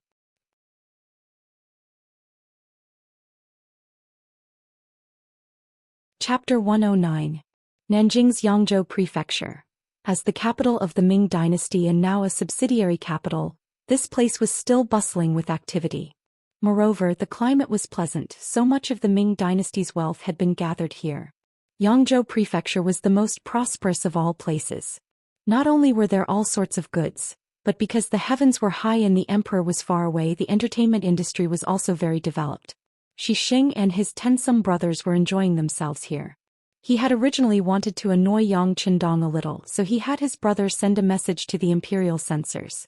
This had led to the impeachment of Yang Qindong in the imperial court, which had led to the emperor imposing taxes on the Immortal abode, allowing him to vent some of his anger. But soon after, he suffered the consequences of his own actions. Because he had acted on his own initiative, he had incurred the wrath of Wang Zhen. He had left the capital this time to avoid the storm. In his big brother's words, he should leave the capital and have some fun. Once he was tired and the capital was calm, he would naturally be called back. Knowing that this was the result of his big brother's compromise with Wang Zhen, Xisheng obediently left the capital and came to Yangzhou, a place of pleasant weather and romance. As soon as he entered this place, Xisheng had the feeling of a dragon entering the sea. He brought a dozen brothers to eat and drink every day, which was very comfortable. At night, he would find a very famous local flower to sleep. It was really like being a groom every day, living like an immortal. But all of this would come to an end tonight, because Dao Xiao had personally come, and with him were 3 of Lingfeng's brothers. All of them were extremely skilled in firearms. Dao Xiao had taken on 3 missions this time: kill Xisheng, capture Yu Qian, and capture Xin Yu. He had assigned 3 of his brothers to each of the last 2 missions. Yu Qian was just a scholar without the strength to truss a chicken, so sending 3 of his brothers was already giving them face. As for Xisheng's mission, he had to do it himself. Although Xisheng had injured the 6th young master, which had been part of the plan, the guards had still been dissatisfied. Based on what they had said, if anyone offended the 6th young master, they should just kill them. What was the point of trying to injure themselves to gain the enemy's confidence? However, this was an order personally given by the 6th young master. As soldiers, it was their duty to obey orders, so there was nothing they could say. Now that he had the opportunity, how could he let Xisheng go so easily? After entering Yangzhou, he quickly met up with the person in charge of the security bureau. After finding out where Xisheng was going tonight and which entertainer he had taken a fancy to, Dao Xiao quickly started making plans. In Dao Xiao's words, "Since this brat likes women so much, then let him die on a woman's belly." With a general direction in mind, the next step was to make various preparations as well as various disguises and infiltrations. He had experienced this many times in the past when he entered the Cold Peak trial, so naturally he was extremely familiar with it. Very quickly, one of his subordinates took on the role of a pimp, another was in charge of keeping watch, and another was in charge of receiving and retreating. Naturally, the matter of attacking Xixing was left to Dao Xiao. He was playing with a bottle of medicine in his hand. These were all aphrodisiacs. After taking them, even if he was facing a Sao, he would not be able to control himself. He wanted to see Xixing's wonderful performance tonight. The sky was dark. As expected, Xixing led a group of subordinates into the ambush that Dao Xiao had prepared beforehand. Once he entered, he could not wait to find the room of the star of the place, the lady called Xianxia, and walked in. However, the moment he entered the room, a pimp followed behind him. At this moment, Xixing was anxiously taking off his clothes and was about to get on the bed to wait for the lady's arrival. Suddenly, he heard movement behind him, and the footsteps did not belong to a lady. Out of habit, he drew his spring-embroidered saber. "Dear customer, don't be nervous. I'm here to give you medicine. After taking these things, I guarantee that you will be more energetic. A night as a bridegroom only costs 1 tael of silver. It's cheap, right?" The pimp did not show any fear when facing Xixing, who was holding a saber. Instead, he walked forward to promote the things in his hands. Originally, when he saw that it was a pimp who came in, Xixing thought that he was too nervous. Especially when he heard that the other party was promoting pills, he did not take the other party seriously. Instead, he waved his hand and said, "Get out of here. This young master's body is very good. I don't need those things." The pimp should have left after he finished speaking. However, he did not expect that the other party would take another step forward. At the same time, he kept saying, "Dear customer, my medicine is really good. If you don't try it, you'll regret it. Get out." Seeing that the pimp was actually getting closer to him, Xixing was a little angry. The other party had disturbed his elegance. Even if he killed the other party here, it would not be a big deal. It would just be a lowly record. After he killed the other party, he would just have to report it to the local authorities. The spring-embroidered saber was raised high, as if it would fall at any time. However, the pimp standing opposite him was not afraid at all. Instead, he opened his mouth and said, "Dear customer, you are being unreasonable. I brought you something out of kindness. If you don't want it, just don't want it. Why do you have to fight?" The pimp's calmness gave Xixing a bad feeling. However, he could not figure out what was wrong. While he was hesitating, he suddenly felt a strong wind coming from behind. Instinctively, he wanted to turn around. However, because his attention was on the pimp, he needed time to turn around. Just as he turned around, he suddenly felt a sharp pain in his neck. Then he fainted on the ground. Dao Xiao appeared behind Xixing. Looking at the unconscious man, he shook his head and said, "Such a lack of vigilance. I don't know how you became a Qianhu of the embroidered uniform guard." After saying this, Dao Xiao angrily said to the man who acted as the pimp, "Qinggang, how did you act? You did not show the slightest bit of fear. You almost alerted him. Do you know that if he shouted outside, our plan would have failed?" "Yes, Captain, please calm down. I was also angry when I saw Xixing. How could I have thought of pretending to be afraid?" The subordinate called Qinggang hurriedly admitted his mistake. He was afraid that Dao Xiao would continue to scold him on this issue, so he said, "Captain, let's hurry up. That Xianxia has gone to take a bath. I'm afraid she will be back soon." "All right." Only then did Dao Xiao remember that this place was not safe. It was also not the time to make a conclusion. He nodded and let Qinggang help the unconscious Xixing up. Then Dao Xiao poured all the pills in the bottle into Xixing's mouth. After Xixing drank some water, he completely digested the pills. Then he carried Xixing back to the bed. One of them left through the window while the other left through the door. After a short while, Xianxia, who had just finished her bath, entered the room. When she saw that Xixing was already on the bed, she couldn't help but reveal a coquettish look on her face. Then she swayed her hips and walked to the bed. She had just taken off her clothes when Xixing woke up. The first thing he saw was Xianxia, who looked like a little white rabbit. His eyes turned red and he pounced on her. Then there was a loud shaking sound from the wooden bed. Xixing was dead. The next morning, when the subordinates saw that the Qianhu had not come out of the room, they knocked on the door and entered. The first thing they saw was Xixing lying dead on the bed with his eyes wide open. Xianxia had also died with him. She had been tortured to death. His subordinate hurriedly did a checkup and concluded that Qianxia had died of natural causes due to consuming too much aphrodisiac. Immediately, the news was sent to the Xining eunuch in the capital with the express speed of 600 li. At the same time that Xixing died, the left assistant minister of the Bureau of Military Personnel and imperial censor Xin Yu appeared on a ship. That ship was sailing through the sea, and its destination was Crimson City. "Isn't this imperial censor Xin? Why are you here?" Looking at the boundless ocean around him, then looking at his former colleague, Yu Qian's eyes widened, his face filled with curiosity and confusion. "I don't know. This lowly official only took a nap. When I opened my eyes, I was already here." Xin Yu shook his head, a confused look on his face. "It seems like we've been kidnapped." Yu Qian was smart and immediately understood his situation. At this moment he saw a man dressed in camouflage clothes standing not far away. He shouted, "Hey, who are you? Why did you kidnap this official and imperial censorship? Do you know that we're very poor? We don't have any money and no one will come to ransom us." Yu Qian truly didn't have any money. This point made him feel much more at ease. He really wanted to say that they had captured the wrong people and that they were useless. However, no matter how much Yu Qian shouted, the only response he got was the crashing and slapping of the waves. The soldier not far away seemed to have not heard his shouts and continued to stand there. He would occasionally glance in their direction, preventing them from jumping into the sea. Yu Qian and Xin Yu naturally wouldn't seek death. They wouldn't die before they figured out what was going on. But they also sadly discovered that they didn't know where they were. Where was the ship heading? What would the future hold? They only knew that they had left the Great Ming Dynasty and their future was uncertain. The Immortal Abode and Sky Beyond Heaven were still very popular. Every day people would line up to eat and stock up. This was especially true for the Immortal Abode. It was already the 12th month and the weather was getting colder and colder. More and more people began to wear cotton robes on the streets. However, no matter how cold it was outside, the Immortal Abode was still as warm as spring all year round. Some of the private rooms even had to open their windows to let in some warm air. All of this was naturally because of the stove.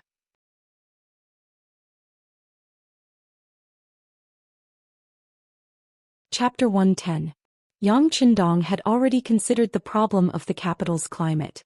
When the Immortal Abode was first built, he had hired craftsmen to install a large number of furnaces in the mezzanine. Once the weather turned cold and the coals were ignited, the heat would naturally dissipate. The guests quickly noticed that the Immortal Abode was as warm as spring. After asking around, they learned that it was because of the furnaces. Speaking of which, this sort of invisible heating method was far superior to placing a brazier in one's home. Many people immediately asked if they could pay the craftsmen of the Immortal Abode to install the furnaces in their homes. This was a business that Yang Qindong had originally planned to make money, so the staff very politely agreed. But because there were only a limited number of craftsmen and limited materials, not only was the installation extremely expensive, they also had to wait in line. But for the sake of keeping their homes as warm as spring, many people paid up and waited in line. This matter quickly spread and the Minister of Works, Shi Pu, paid a visit to the Yang clan manor. The potatoes had been harvested long ago and the seeds had been distributed. The embroidered uniform guard and Eastern Depot soldiers could no longer be seen outside the Yang clan manor. But even so, no one dared to cause trouble here.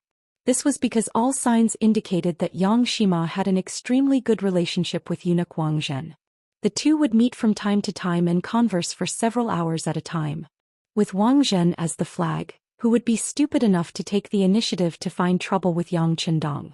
Although Shi Pu was the Minister of Works, a second-rank official in the imperial court, he was still nothing in front of Wang Zhen.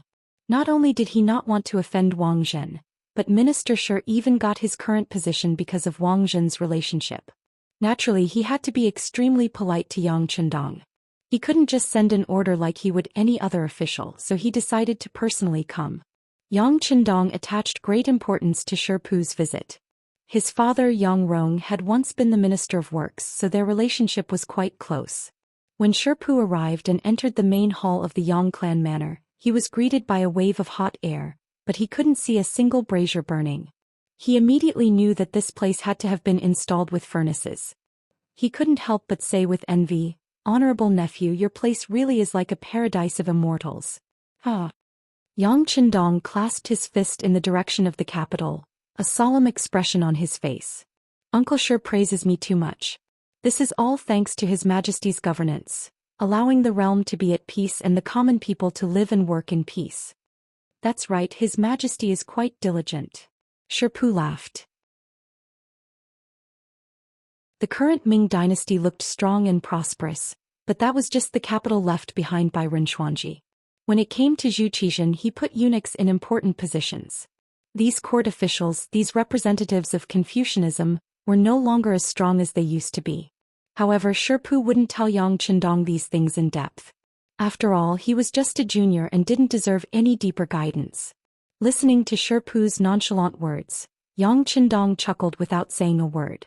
Uncle Sher, you didn't come here today just to chat with me, right? Pa, of course not. Let's not beat around the bush. This time I'm here for the furnace wall. You see, such a good thing should be shared with everyone. Sherpu chuckled as if he was working for the country. When it came to serious matters, Yang Qindong's expression became awkward. What's wrong? Does honorable nephew have some difficulty? Seeing Yang Qindong's hesitant appearance, Sherpu felt that this matter wasn't as simple as he had imagined.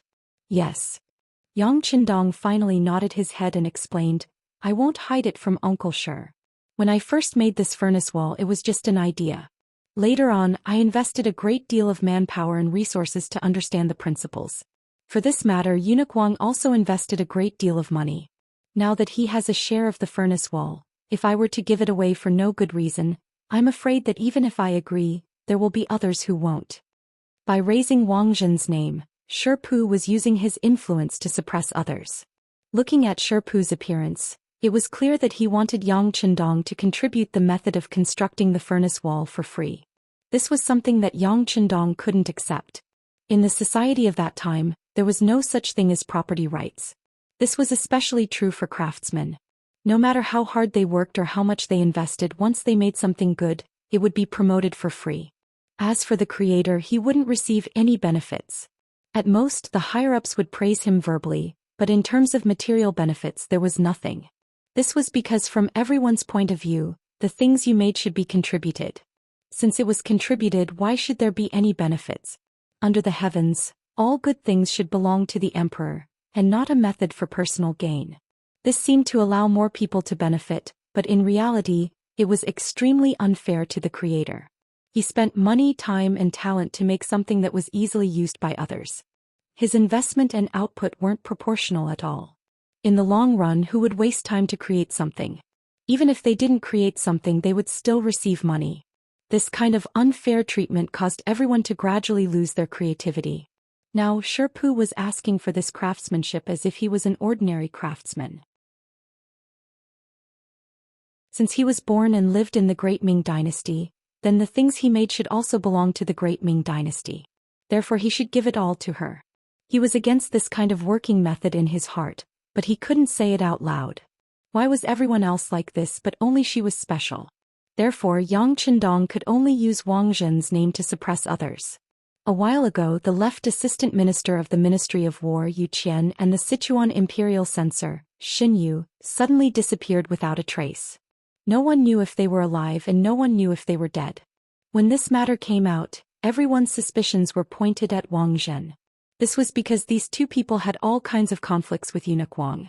Now that they both disappeared, was there anyone else other than Wang Zhen who had this kind of ability? However, there was no evidence, so no one could do anything to Wang Zhen. They could only secretly guard against him. Now that the name was taken out, even Sherpu's expression turned ugly after hearing it. Before he came, he thought that Yang Qindong might not be willing to hand over the craftsmanship, but it didn't matter. He only needed to move him with emotion and reason. After all, he was still a fifth-rank official in the imperial court, so he should have this kind of awareness, right? However, when Wang Zhen's name came out, Sherpu instantly lost his temper.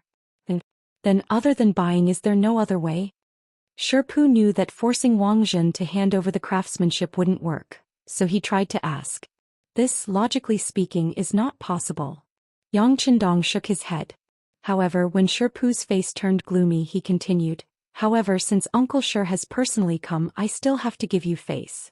How about this? Your Ministry of Works can provide copper in exchange for me sending someone to make the fireplace. How about it? Nowadays, most of the fireplaces in the market were made of copper and iron, and some of the parts were very delicate. For example, things like the screws were far from what the Ministry of Works could make. If he were to copy them, it was very likely that the quality of the product wouldn't be up to standard, resulting in all sorts of problems. Once a fire broke out, it would be a huge problem. It was precisely because of the uniqueness of this technology that the cost of installation was extremely high, to the point that ordinary officials couldn't accept it. As a result, many officials went to find Sherpu and said that since he was in charge of the Ministry of Works, this matter was within his jurisdiction. How to install the fireplace in everyone's homes should be his responsibility. In the end, these officials just didn't want to spend so much money to enjoy the benefits of the fireplace. Now Yang Qindong gave a compromise. The technology couldn't be taught, but it could be exchanged with copper. This way, with the large amount of copper in the Ministry of Works warehouse, the problem of installing the fireplace could be solved. It could also be considered as solving Sherpu's urgent problem. Okay, then I'll thank nephew. Knowing that Yang Qindong was giving him face, Sherpu immediately said it as if he was afraid that the other party would go back on his word. Afterwards, the two of them discussed the amount of copper needed to exchange for a fireplace. During this time, Yang Qindong naturally demanded an exorbitant price. Although Sherpu felt that it was a bit high, he thought about how those things were temporarily useless in the warehouse, so he might as well exchange them for benefits first. If there was a shortage, he could just collect them from all over the country. As he agreed. In the end, Sherpu left Yangjia Manor with a satisfied expression. After he left, when Qiao Yin came to clean up the tea, she asked Yang Qindong with curiosity and confusion, "Young master? Since he brought out Wang Zhen's name, why did he agree to exchange copper? This way won't we earn a lot less money?" Our Yin also knows how to use her brain to think about problems. Yang Qindong said with a big smile. "Young master? Yin has always used her brain. It's just that I'm not as smart as you, so I can't see it," Qiao Yin said somewhat coquettishly. Ever since the relationship between the two of them became real in front of Yang Qindong, she became more and more like a little girl. "Right, young master, you still haven't said why." "Why?" Yang Qindong looked into the distance and was silent for a while before replying. "Even Yin said that I used Wang Zhen's name to scare people. I'm sure the others would think the same, right? This wasn't what the young master wanted to see. This time he would let the Ministry of Works arrange the exchange of copper for furnace walls. Firstly, it would serve more people, and secondly, it would be a way to express goodwill to them so that they wouldn't hate the young master like they hated Wang Zhen. Of course, the most important point is that Qiqian City lacks copper. The industry there is developing too quickly, especially the military factories and shipyards. As more and more advanced products are put into production, the shortage will only increase.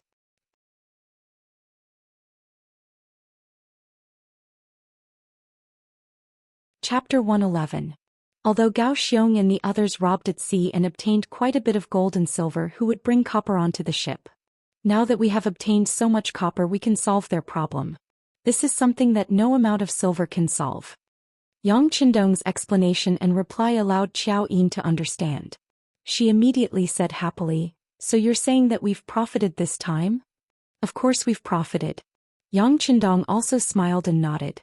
In his heart he thought that if it wasn't for the fact that Sherpu and the others couldn't see the importance of copper, they wouldn't have succeeded so easily this time. Sherpu had made a trip to the Yang clan manor and then transported quite a bit of copper to exchange for ready-made fireplaces. For a moment, this had alleviated the officials' need for fireplaces and received praise from the officials. This had also improved Yang Qindong's reputation among the officials. Before this, there were still a few officials who had installed fireplaces in advance, such as the direct relatives of the Yang clan and the Hu clan. In the Hu clan, no matter how cold it was outside, it was like spring all year round in here. Naturally, this was all thanks to the installation of the fireplaces. We're all thanks to young Mississippi. In the bedroom, Xiaoqing, who was still wearing her summer clothes, giggled as she looked at young Miss Hu Yen, who was dressing up in front of the dressing table. Her eyes narrowed into slits as she smiled. "Xiaoqing, you're asking for a beating." Hearing the maidservant teasing her, Hu Yen, whose face was slightly red, turned around and raised her arm as if to hit Xiaoqing. Xiaoqing had already jumped far away and was still giggling as she said, "Young Miss still won't admit it? Look at those important officials who haven't installed a fireplace. Even those Duke's Manners who spent a lot of money still have to wait in line. Yet our Hu clan didn't do anything and installed everything that should be installed. Also, the mirror in young Mrs. room, the perfume, the glass on the window, which one of them isn't priceless and is limited in supply? Yet you can see them all here. What does the East Marshal want? Everyone in the capital knows, so how could young Miss not know?" Knowing that she wouldn't be able to hit Xiaoqing, Hu Yan simply returned to her chair. She shook her unkempt hair and said, "You all know, but why hasn't he come to propose marriage? It's going to be the new year soon and I'll be 17 years old." So young Miss was looking forward to a marriage proposal. You really don't know shame. After little Qing heard this, she skipped over again. "All right, little Qing, I'm talking business with you. You said that he treats me so well and the whole family can see it, but why didn't he ask for my hand in marriage? What is he waiting for?" Hu Yan said with a bitter smile. Many 16-year-old girls were already married.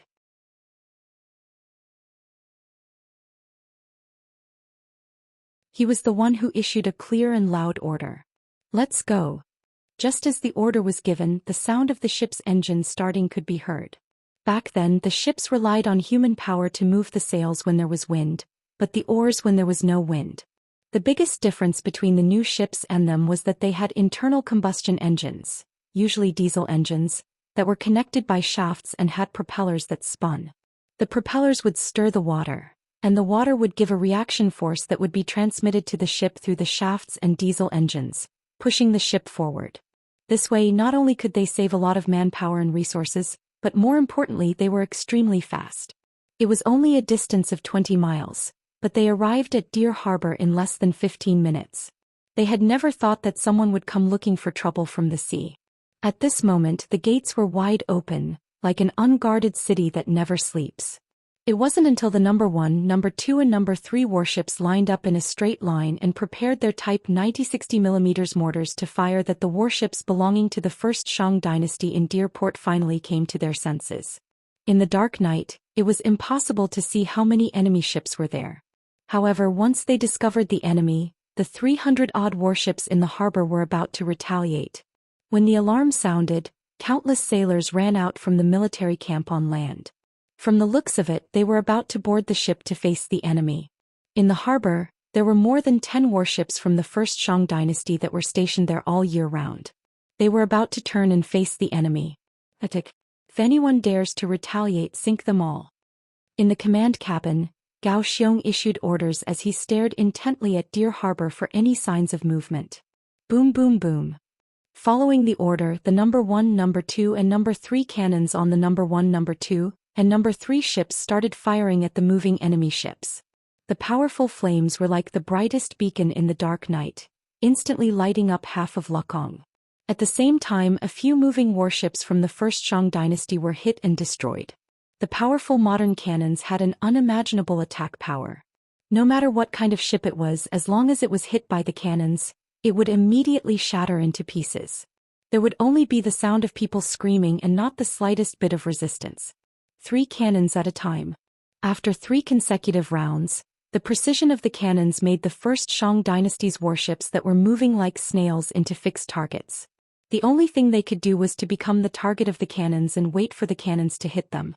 The flames soared into the sky and the sound of people screaming spread out, causing the sailors on land who wanted to board the ships to stop in their tracks in fear. Who is it? How could their firearms be so powerful? If we charge onto the ships now, how is that different from seeking death? The sailors didn't dare to act rashly. After all, no one was an idiot. No one would dare to charge forward even if they knew that they would die. In the command room of number 1, Gao Xiong was looking at the scene in front of him proudly. He didn't give the order to fire the cannons as he was following Yang Qindong's orders. There were too many Han people on Ryukyu Island and it was best not to kill people of his own race. Furthermore, the 9 cannons were enough to cause the enemy to panic. His ambush mission was already more than half completed. Now he just had to wait for the other ships to catch up. Then it would be time for the army to press forward and seize the ships and captives. Using the fact that the ships behind were too slow and didn't have enough space to catch up, Gao Xiong turned his head and looked at Yu Qian and Xin Yu, who were staring at him in disbelief. "Two sirs? In your opinion, how is the strength of our navy?" "Amazing. Inconceivable, simply inconceivable. Wherever the cannons go, who can fight against them?" Xin Yu's face was full of shock as he sighed. Even Yu Qian, an important minister recorded in the history of the Ming dynasty, a man who had once single-handedly reversed the history of the Ming dynasty, didn't have a trace of calmness at this moment. His eyes were also wide open as he stared at the scene in front of him. In fact, what Yu Qian saw was too many things that could surprise him. Ever since he was captured and transported to Xianxia city, he felt that everything he saw was like a dream. The spacious cement roads in the city, the orderly streets, the lush green trees, the rosy complexions of the people who were happy every day, and the new army that always maintained a high spirit. All of this was something he didn't even dare to dream about.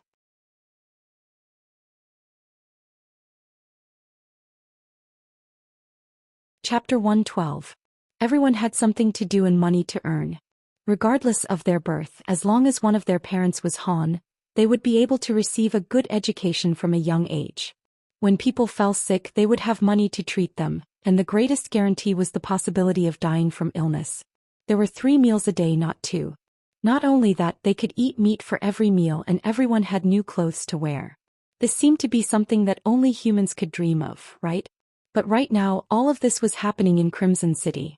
Those bright windows were something that even the Great Ming Imperial Palace didn't have the money to install, but it was extremely common here. There were also power plants, munitions factories, furniture factories, garment factories, cement factories, shipyards, glass factories, paper factories, and so on that he had never heard of before. Wherever he went, he was shocked, and it was the kind of shock that went straight to the bottom of his heart. If it wasn't for Crimson City, he wouldn't have known that the world could be so beautiful.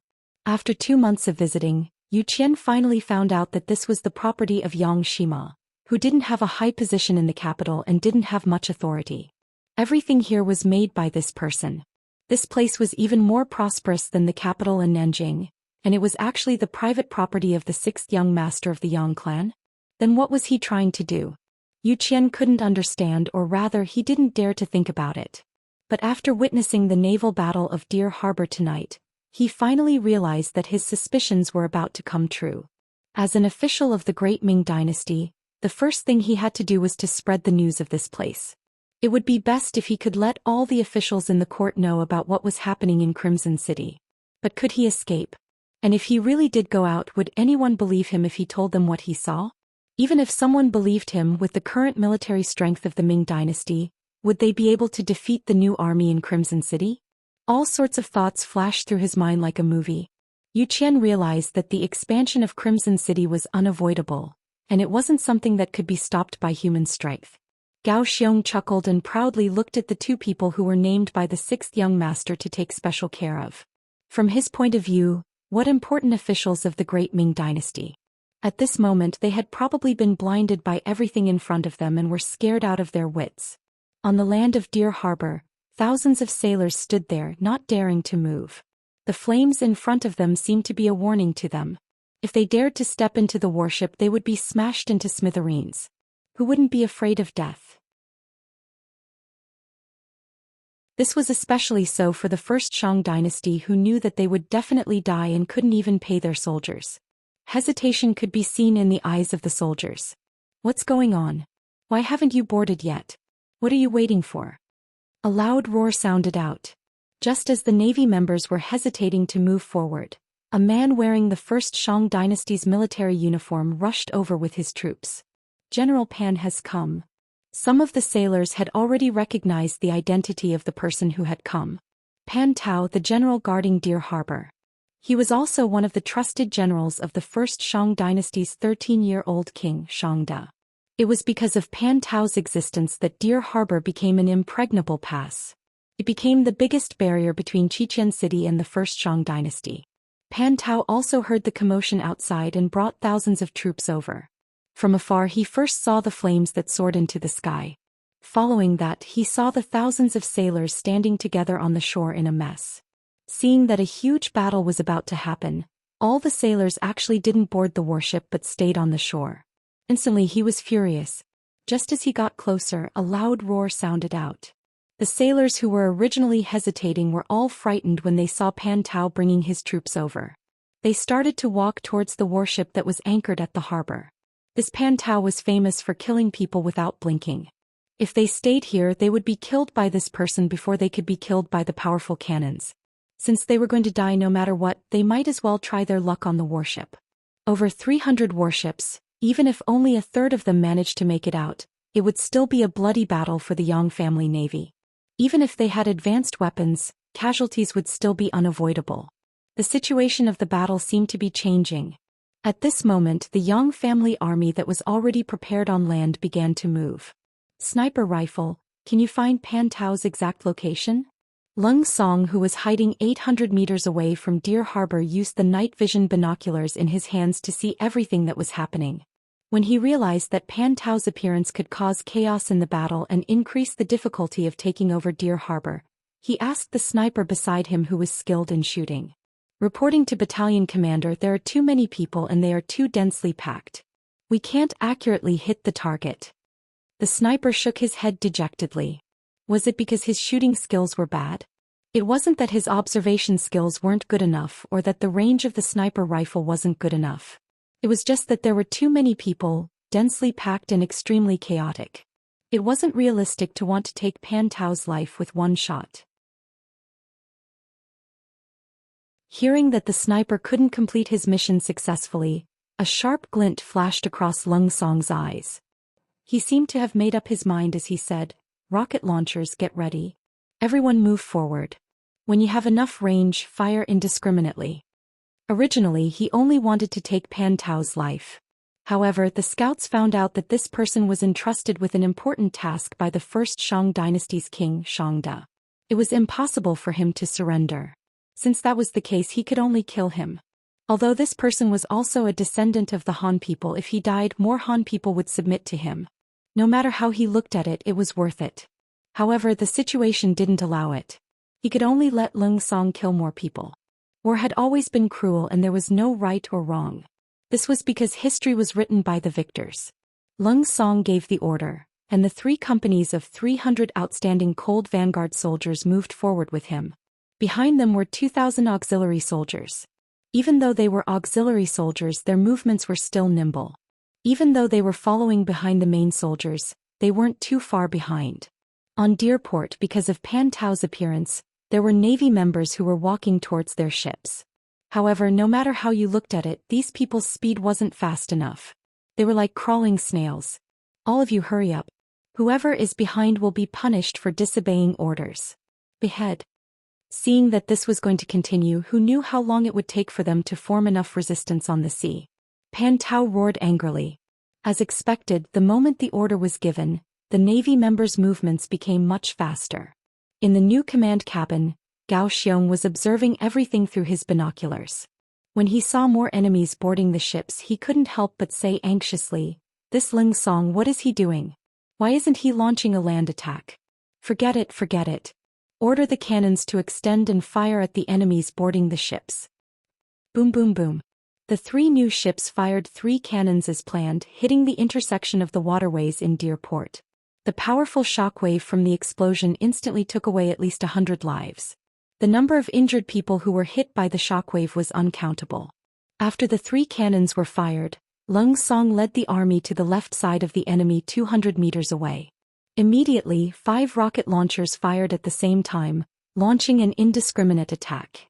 Wherever General Pan Tao was suspected to be, he became the focus of the firepower. Boom boom boom boom boom. After the 5 consecutive shots, under the powerful firepower, a large number of enemies fell to the ground. Waves of cries and howls could be heard. Countless broken limbs were scattered everywhere. Advance in attack formation. Anyone who doesn't surrender, kill. Lung Song saw that the first wave of rocket launchers had caused heavy damage to the enemy. He was the first to stand up from the ground. Following him, the 300 soldiers of the Lung army marched forward in a straight line, maintaining a complete formation. Yang Chendong had taught them before that if they could attack, they shouldn't defend. He also said that attacking was the best defense and also the last resort to solve all problems. Following this order and to reduce the number of casualties, Lung Song decided not to attack. Once they attacked, they had to hurt the enemy until they didn't know which direction was north, south, east and west. Only then would they choose to surrender faster. The 300 soldiers of the Lung army spat out tongues of fire from their guns. In the darkness, they were like an unbreakable fire net as they closed in step by step. Behind them, the 2,000 auxiliary soldiers wielding large swords and spears weren't idle either. Although they couldn't walk in front with spears because of their status, they still shouted in unison, "Those who surrender will not be killed. Those who surrender will not be killed." In the chaos of the cannons, the place where Pan Tao was at became the focus of the attack. After losing contact with the general, facing the continuous barrage of fire, those who wanted to attack with swords were shot and fell to the ground, not moving at all. Under such a strong pressure, the Shang dynasty soldiers guarding Deer Port were forced to retreat. Countless times, reality told them that those who wanted to charge with weapons would inevitably die. In such a situation where they would die if they charged forward, no one could muster up the courage to charge forward.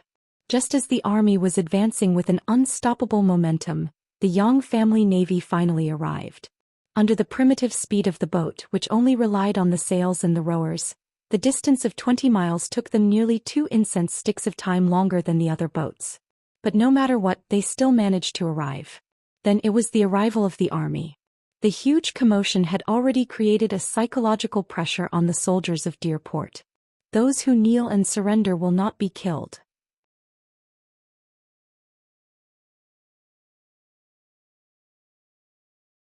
Chapter 113. The shouts continued to come from the mouths of the 2,000 auxiliary soldiers. These shouts were the last straw that broke the camel's back. Seeing that the tide was turning, the first Shang dynasty soldier finally threw his weapon to the ground, squatted down and hugged his head, making a gesture of surrender. With the first person, the second, the third, and soon the sound of weapons being thrown to the ground could be heard. This army had completely lost their morale. The Yang family navy quickly stationed themselves at Deer Harbor. Large batches of auxiliary soldiers walked out of the warships and picked up the weapons that were thrown on the ground in an orderly manner. Then groups of captives were tied together like candied haws. Battalion Commander Gao, I'll leave this place to you. I'll lead the army and rush to Taichung City. We'll try to liberate the place before dawn. Lung Song walked in front of Gao Xiong, who had just landed, and saluted with a hint of excitement on his face. Some people were born to be soldiers. They weren't afraid of war. On the contrary, if there was no war, they would feel that something was missing. Lung Song and Gao Xiong were clearly such people. All right, Battalion Commander Lung, just go. Leave this place to me. All right, do you need me to send some men to assist you? After all, Taichung is a big city on Ryukyu Island. Gao Xiong asked with concern. No need. According to the investigation, there aren't many soldiers there. I'll lead 3 companies of Lung Feng and 2,000 auxiliary soldiers to control the place. Let's go. Lung Song rejected Gao Xiong's support and turned to lead the army towards Taichung City. Keep a close eye on the captives. But remember, don't abuse them or scold them. Gao Xiong watched as Lung Feng left and began to clean up the mess. What was worth mentioning was that Yu Qian and Xin Yu were also busy. They did not know that after more than 2 months of experience, they had gradually begun to adapt to the environment and life here. Moreover, they had already subconsciously treated themselves as a part of Crimson City, doing what they could to the best of their abilities. Taichung City. The city walls were more than 10 meters tall and could be considered one of the biggest cities on Ryukyu Island. There were nearly 200,000 people here. Many of them had migrated here from the mainland. They slowly adapted to life here and spread their branches and leaves. Deer Harbor was only a dozen or so kilometers away. When the cannons roared in the distance, the citizens in the city could more or less sense it.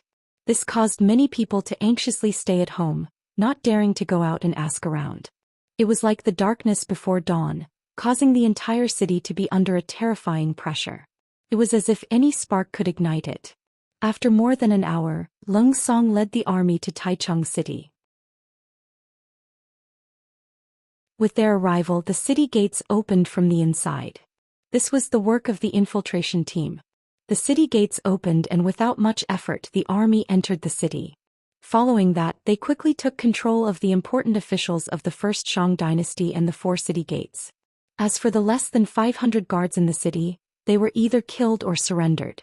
There was no third option. They took control of the entire Taichung city in an instant. This was the well-trained Lung Feng. They did not harm a single person, nor did they steal anything from the citizens. The next morning, when some brave citizens pushed open their doors and walked out onto the streets, they realized that there were many tall, fit, and energetic young soldiers. They were different from the original city guards. They were courteous and did not offend the people. When some people fell on the street out of fear of seeing them, these patrolling and maintaining law and order soldiers would stop and help them up. They were as amiable as big brothers who had been neighbors for many years. The actions of the auxiliary soldiers eventually influenced the citizens in the city. 1 spread to 10, 10 spread to 100, and more citizens walked out of their homes. Taichung City was as before. With lightning speed, they took down Deer Harbor in a single night.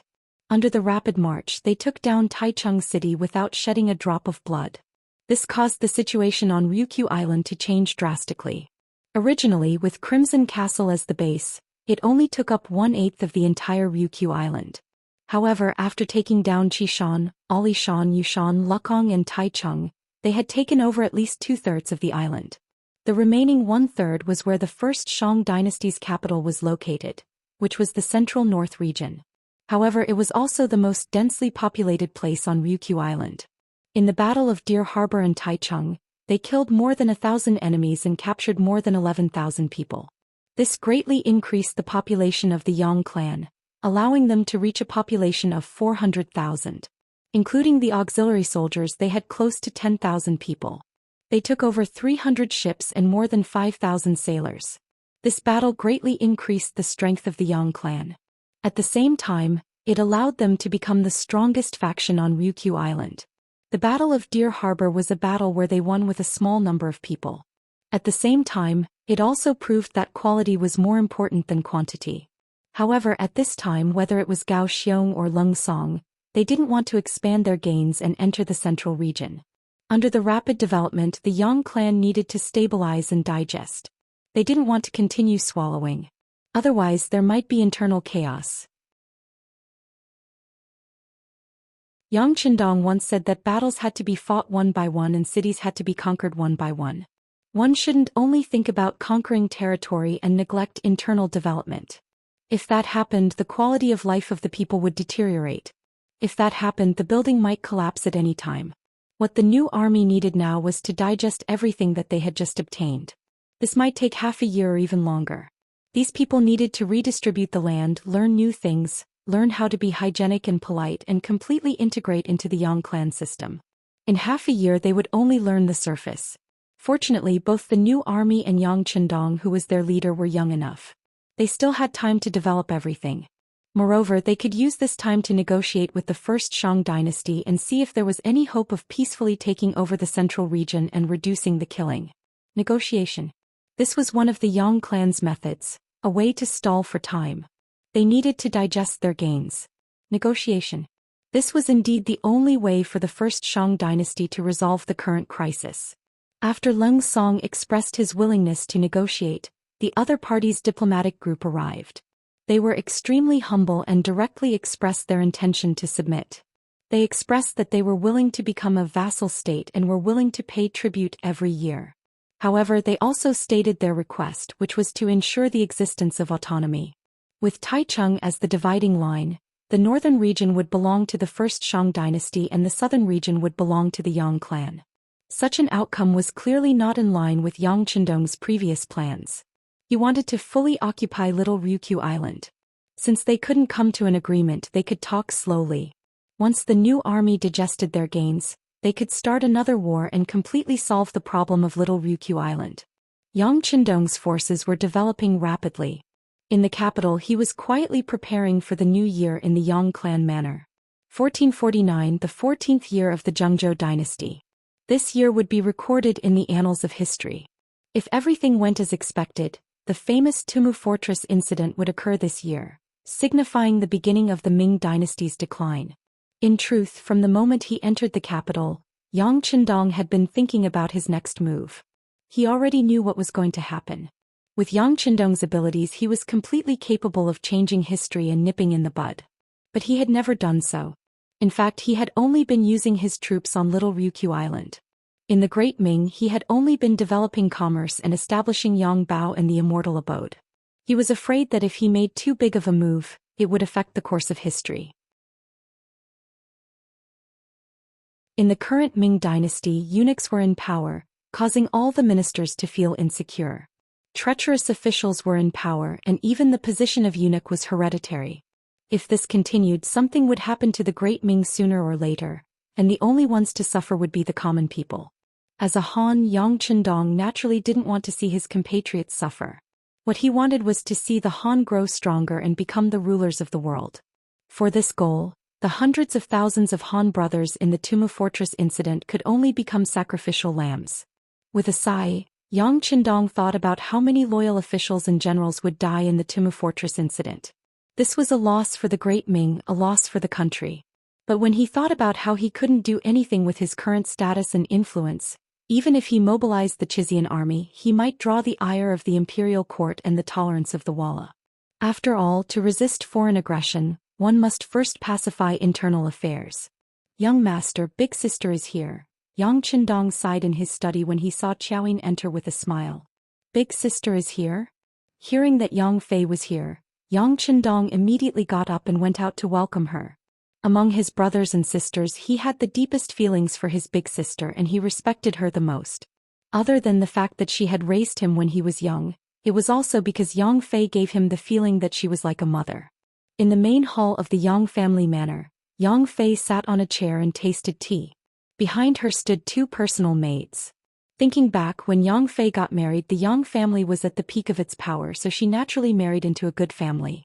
At that time, the Wang family was also a large family.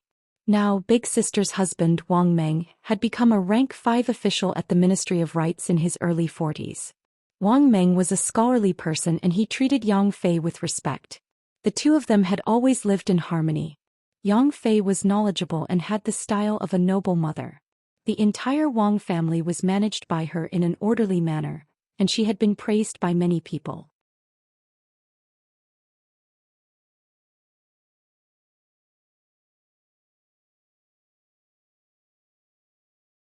Yang Chendong's face suddenly became much more serious as she stared at Yang Chendong with bright eyes.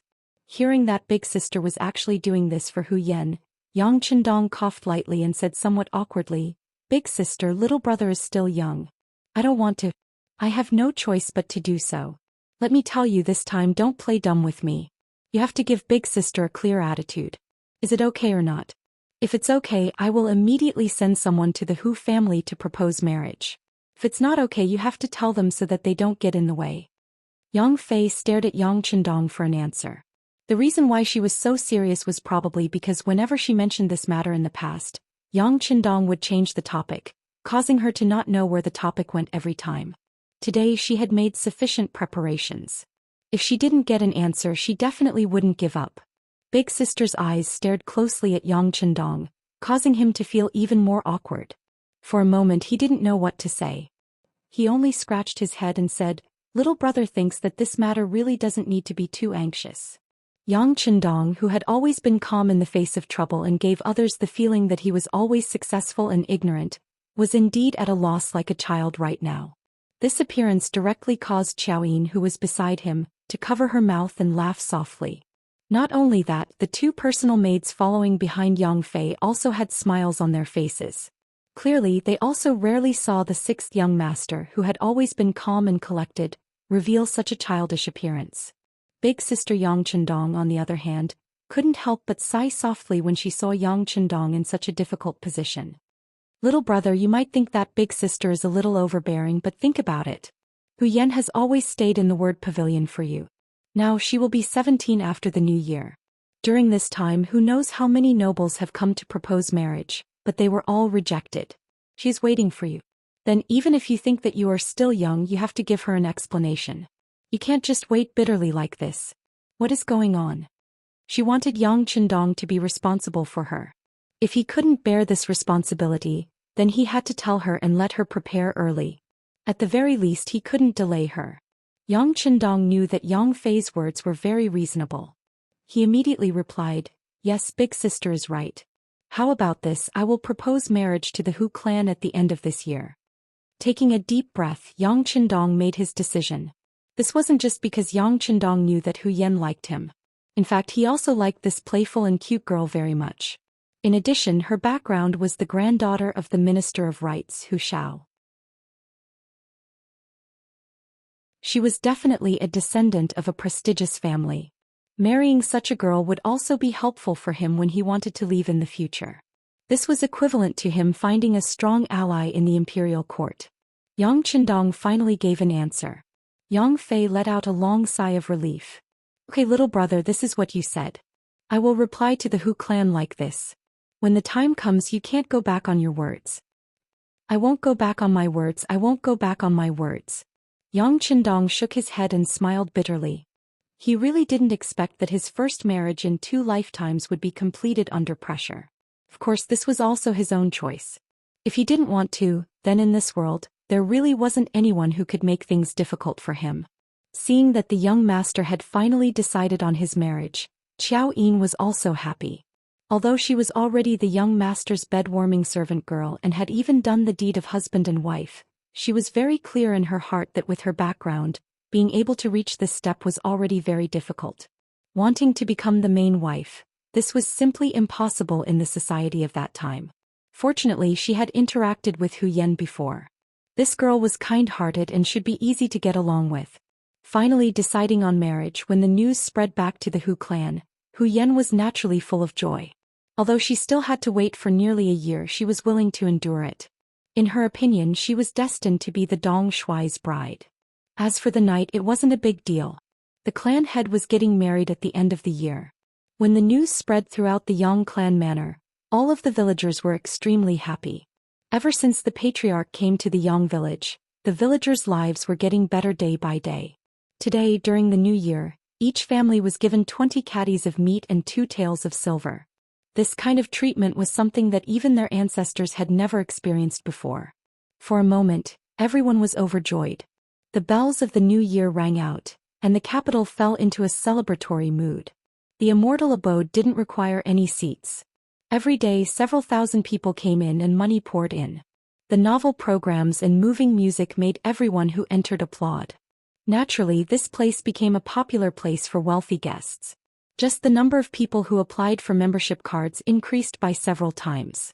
The total number of people who applied for 3 types of membership added up to 3,000. Just the sheer number of members made it so that if one wanted to spend money in the Immortal abode, they had to make a reservation in advance. This made the business even more explosive. A large amount of money flowed into Yang Qindong's hands, causing others to gnash their teeth in anger. Some of the restaurants in the area and even some of the red light district's businesses were greatly affected. With new music to listen to, who would want to listen to old songs that had been memorized countless times? The popularity of the Immortal abode naturally drew the envy of many, but compared to the profits of the sky beyond heaven, it paled in comparison. The sky beyond heaven silently opened for business 3 days after the Immortal abode opened for business. Because of the novelty of its products, it instantly became popular. This was especially true after the Immortal abode introduced a limited supply system. Many merchants had no choice but to squeeze their way in. Putting aside the other products, only 500 large bags of toilet paper were sold each day, for a total of 5,000 small bags. This was simply not enough to satisfy the needs of the high officials and nobles of the capital, and this wasn't even taking into account the many wealthy merchants of lower status who still had plenty of money in their pockets.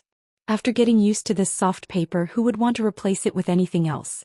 Even though a large bag of toilet paper sold for the astronomical price of 2 taels of silver, it was still sold out every morning when the store opened for business. Just this alone made a profit of 2,000 taels of silver, but in reality, even with the cost of transportation, it didn't even make 10 taels of silver. This was an almost invisible cost. Just the unremarkable toilet paper alone could make 2,000 taels of silver a day. That was more than 50,000 taels of silver a month. From this, one could see just how lucrative the profits were. There was also a perfume that no one had ever seen before. Not to mention anything else, just the beautiful glass bottle that was used to package the perfume was worth quite a lot.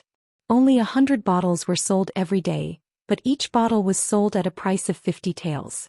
It was enough for the young ladies of the rich families to snatch it up in an instant. In this way they could make another 100,000 taels of silver a month. There was no need to mention all these things one by one. The popularity of the sky beyond heaven was mainly due to the novelty of its products. Even when other merchants saw them, they felt as if they couldn't touch them. The limited supply of goods made it impossible for them to store large quantities of goods. What if they couldn't even meet the demand in the capital? How could they possibly sell these goods elsewhere? Businessmen were all profit-seeking. For their own interests they had looked for Yang Fu more than once. This was the spokesperson of Dong Shuai in the business world. They expressed that they hoped to get more goods. They even said that they did not care about the price as long as there were goods for them to sell. After all, no matter how expensive it would still have to be sold at a higher price. You're tuning in to the Zhou Xian's Legacy YouTube channel. Don't forget to subscribe and join us on this journey to catch the most captivating stories.